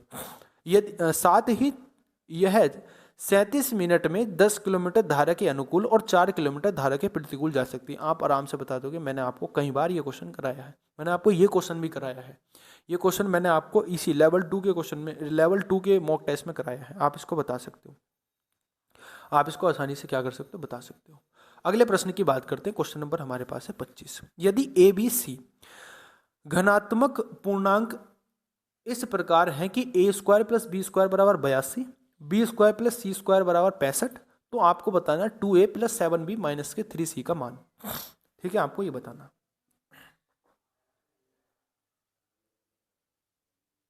देखो इसको मैं आसानी से कर सकता हूं, कैसे बताऊंगा। देखो आपको बताया गया है कि ए स्क्वायर प्लस बी स्क्वायर और प्लस बराबर कितना दिया हुआ है, बराबर दिया हुआ है आपको बस 82 माफ़ी चाहूँगा 82 दिया हुआ है। ठीक है, और आपको एक चीज़ और दी हुई है, आपको दिया हुआ है बी स्क्वायर प्लस सी स्क्वायर बराबर आपको दिया हुआ है 65। आप एक काम करो, यहाँ से आपको दो इक्वेशन दी हुई है, 3 वेरिएबल दिए हुए हैं, तो एक वेरिएबल अपनी तरफ से मान लो, एक वेरिएबल क्या करो अपनी तरफ से मान लो। जब आपको इक्वेशन कम दी हुई हो तो आपको वेरिएबल की वैल्यू निकालने के लिए आपको एक वेरिएबल को मान लेना है। तो आप यहाँ से एक वेरिएबल को मान लो, मैं मान लेता हूँ कि b बराबर है मेरे पास 1 है, b बराबर मेरे पास क्या है 1 है। अगर b बराबर 1 है तो मुझे बताओ यहाँ से a का मान कितना आएगा। आप बोलोगे a किस में से कट जाएगा, 81 आ जाएगा, यानी कि a स्क्वायर बराबर 81 आ जाएगा। यानी यहाँ से मैं कह सकता हूँ a बराबर मेरे पास कितना आ जाएगा, 9 आ जाएगा, 9, a बराबर 9 आ गया। b बराबर कितना है यहाँ b, यहाँ पे b का मान रख दो, आप b का मान 1 रख दो, b का मान 1 रखेंगे तो क्या आएगा, आप बोलोगे c स्क्वायर बराबर 64 आ जाएगा। तो c का मान कितना आ जाएगा, c का मान आ जाएगा 8। क्या हमें यहाँ से तीनों की वैल्यू मिल गई कि नहीं मिल गई। अब आप इसमें फॉर्मूले में रख दो, आंसर आ जाएगा। कैसे, 2 गुणा 1 यानी कि 2 गुणा 9 और प्लस 7 गुणा 1 और माइनस 3 गुणा 8। आंसर क्या आएगा, 9 दूनी 18, 18 और 7 कितने होते हैं, बोलो 18 7 25 होते हैं, 25 माइनस 24 कितना हो जाएगा 1। तो आंसर क्या आएगा इसका, आंसर आएगा इसका डी ऑप्शन 1। अगले क्वेश्चन की बात करता हूँ। क्वेश्चन नंबर हमारे पास है 36 सॉरी।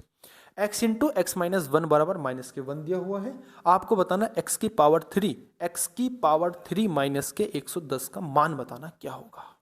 बोलो बता सकते हो कि नहीं बता सकते।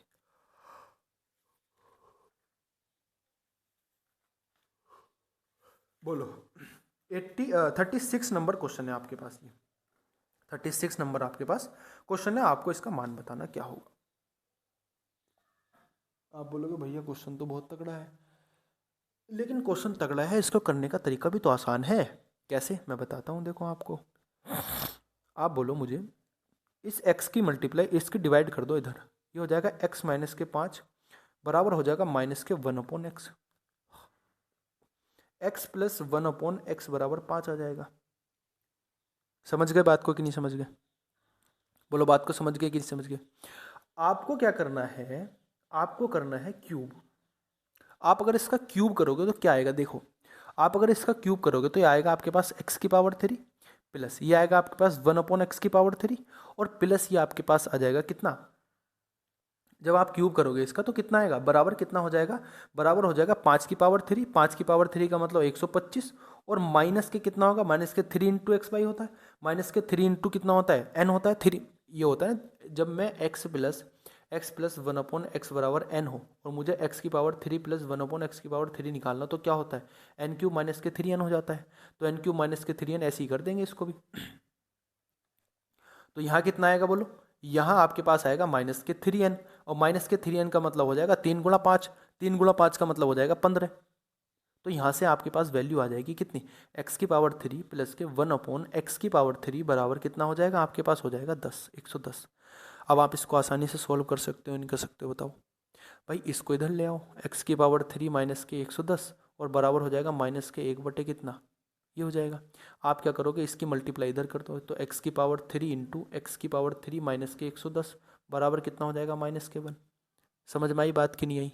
क्वेश्चन क्या हो जाएगा, आंसर बी हो जाएगा। अगले क्वेश्चन की बात करता हूँ। क्वेश्चन नंबर हमारे पास है 37। देखो ये अच्छा क्वेश्चन है थोड़ा सा ना, ये आपके पास क्वेश्चन है ज्योमेट्री का। ठीक है दोस्तों, ज्योमेट्री का क्वेश्चन आसान है, आप आराम से इसको कर भी सकते हो। क्वेश्चन नंबर क्या है आपके पास, क्वेश्चन नंबर आपके पास है 37।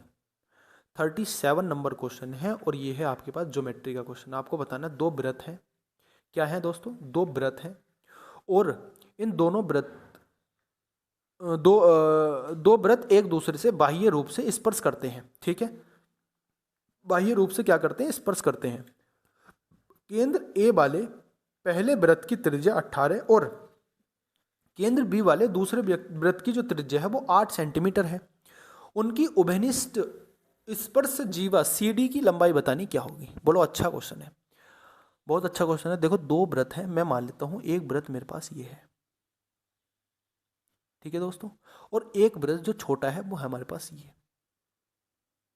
अब ये क्योंकि बाह्य स्पर्श है, बाह्य स्पर्श मतलब क्या, सॉरी बाह्य स्पर्श है ना, तो मुझे स्पर्श कभी तो कराने पड़ेंगे, माफी चाहूंगा।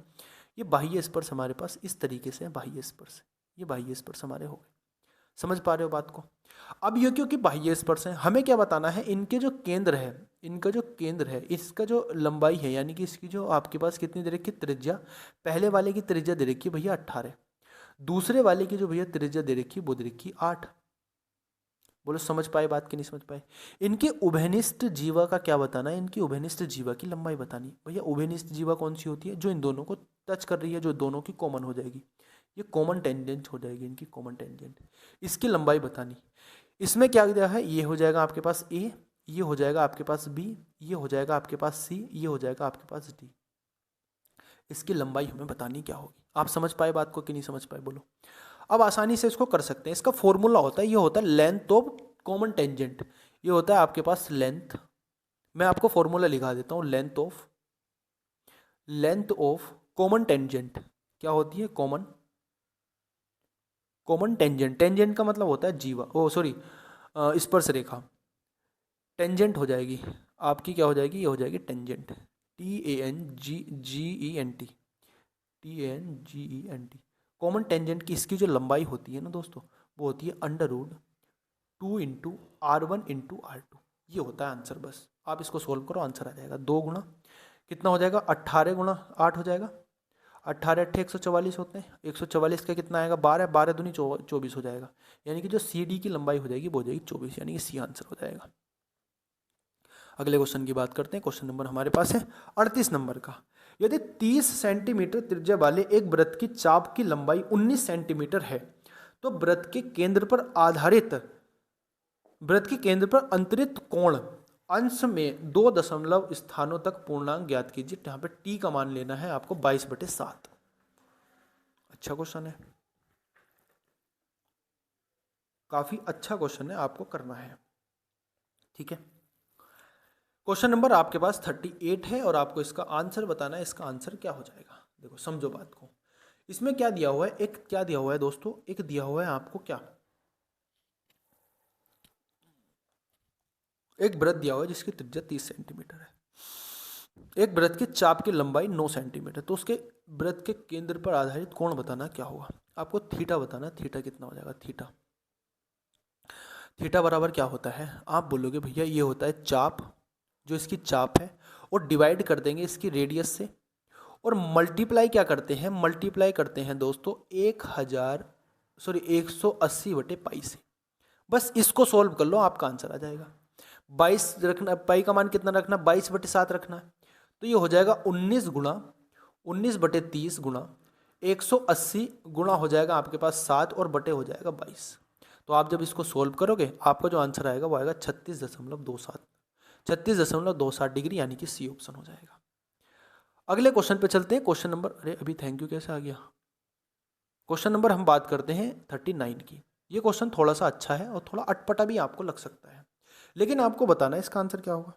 क्वेश्चन अच्छा है लेकिन आपको बहुत अच्छे लेवल का क्वेश्चन है, आपको बताता हूँ। देखो एक समचतुर्भुज है, मैं एक समचतुर्भुज बना लेता हूँ। ये मेरे पास एक समचतुर्भुज हो जाएगा, ठीक है।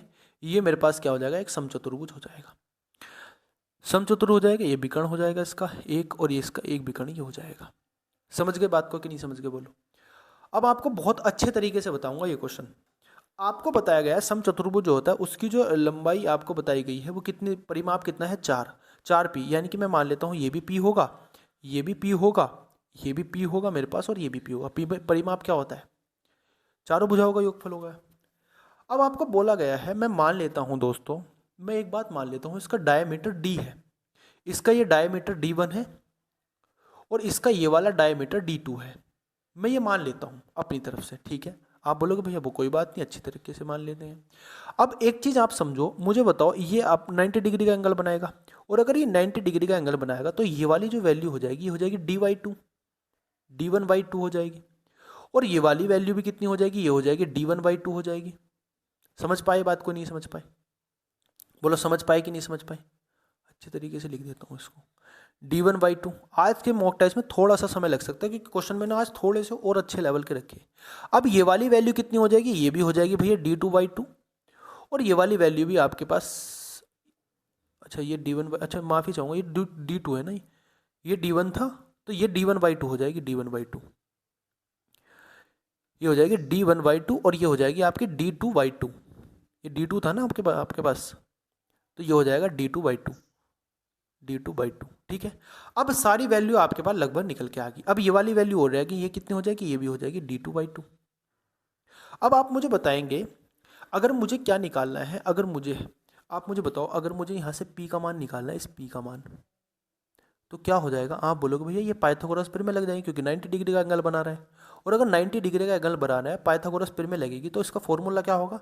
आप बोलोगे ये p² बराबर जो हो जाएगा, ये बराबर हो जाएगा किसके? ये बराबर हो जाएगा d1² / 4, और इसी तरीके से हो जाएगा d2²/4। बोलो समझ में आई बात की नहीं आई? यहाँ से क्या मेरे पास 4p² की वैल्यू आ जाएगी? आप बोलोगे हाँ आसानी से आ जाएगी। आपके पास आ जाएगी d1² और प्लस d2² आ जाएगी। समझ गए बात को?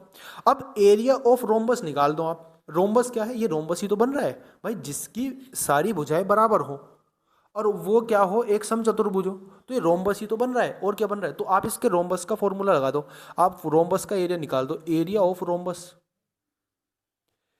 एरिया निकाल दो। एरिया कितना हो जाएगा? एरिया ऑफ रोम्बस,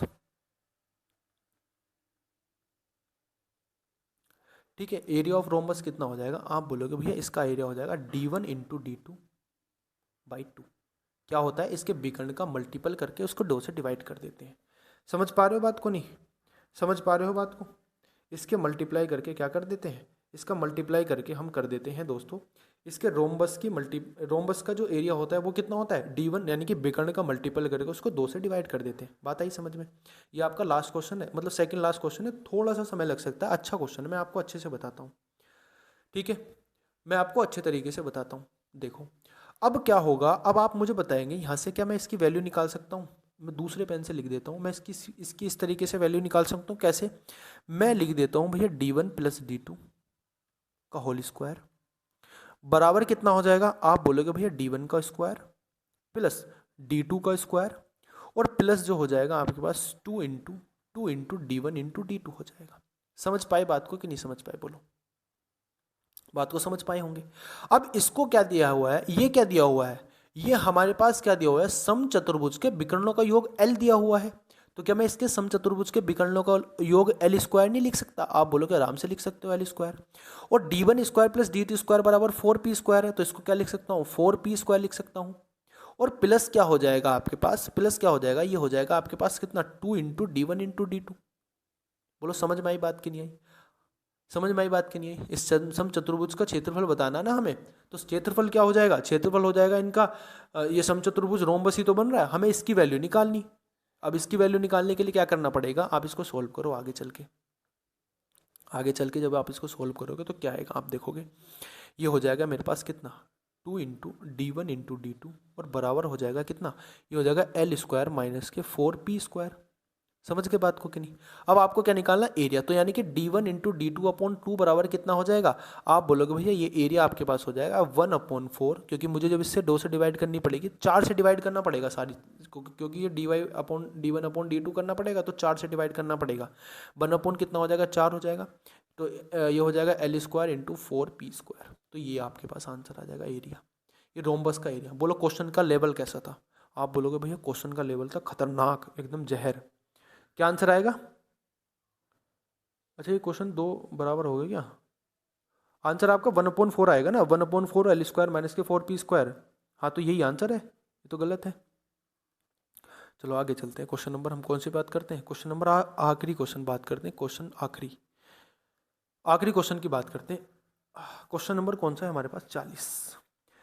40 नंबर हमारे पास क्वेश्चन है। इसको आप ध्यान से समझेंगे और ध्यान से करने की भी कोशिश करेंगे। कैसे? आपको बोला गया है एक शंक्वाकार ऑरेंज टेंट की जो ऊंचाई है वो कितनी दी हुई है?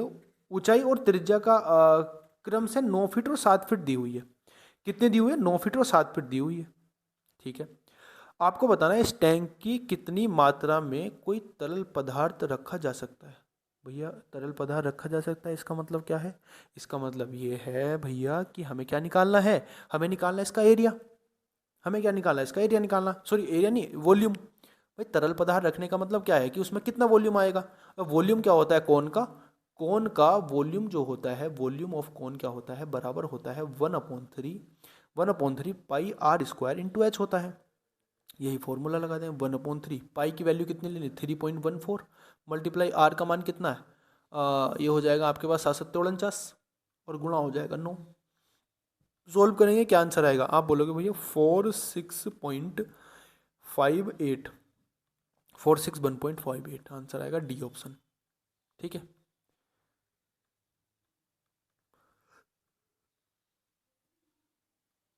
फिट क्यूब हो जाएगा, फिट क्यूब। आंसर आएगा आपके पास डी ऑप्शन। बोलो कैसे क्वेश्चन थे आपके, कैसी आपको क्लास लगी? आपको बताना है। और कितने क्वेश्चन आपके 40 में से सही हो पाए हैं ये भी आपको बताना है कमेंट सेक्शन में। कैसी आपको क्लास लगी? और क्लास को लाइक ज़रूर कर देना दोस्तों, शेयर कर देना, और अगर नए आए हो तो चैनल को भी सब्सक्राइब कर लेना। कैसी लगी आपको क्लास कमेंट करके ज़रूर बताना है। धन्यवाद, मिलते हैं अपनी नेक्स्ट सेक्शन में, तब तक के लिए जय हिंद।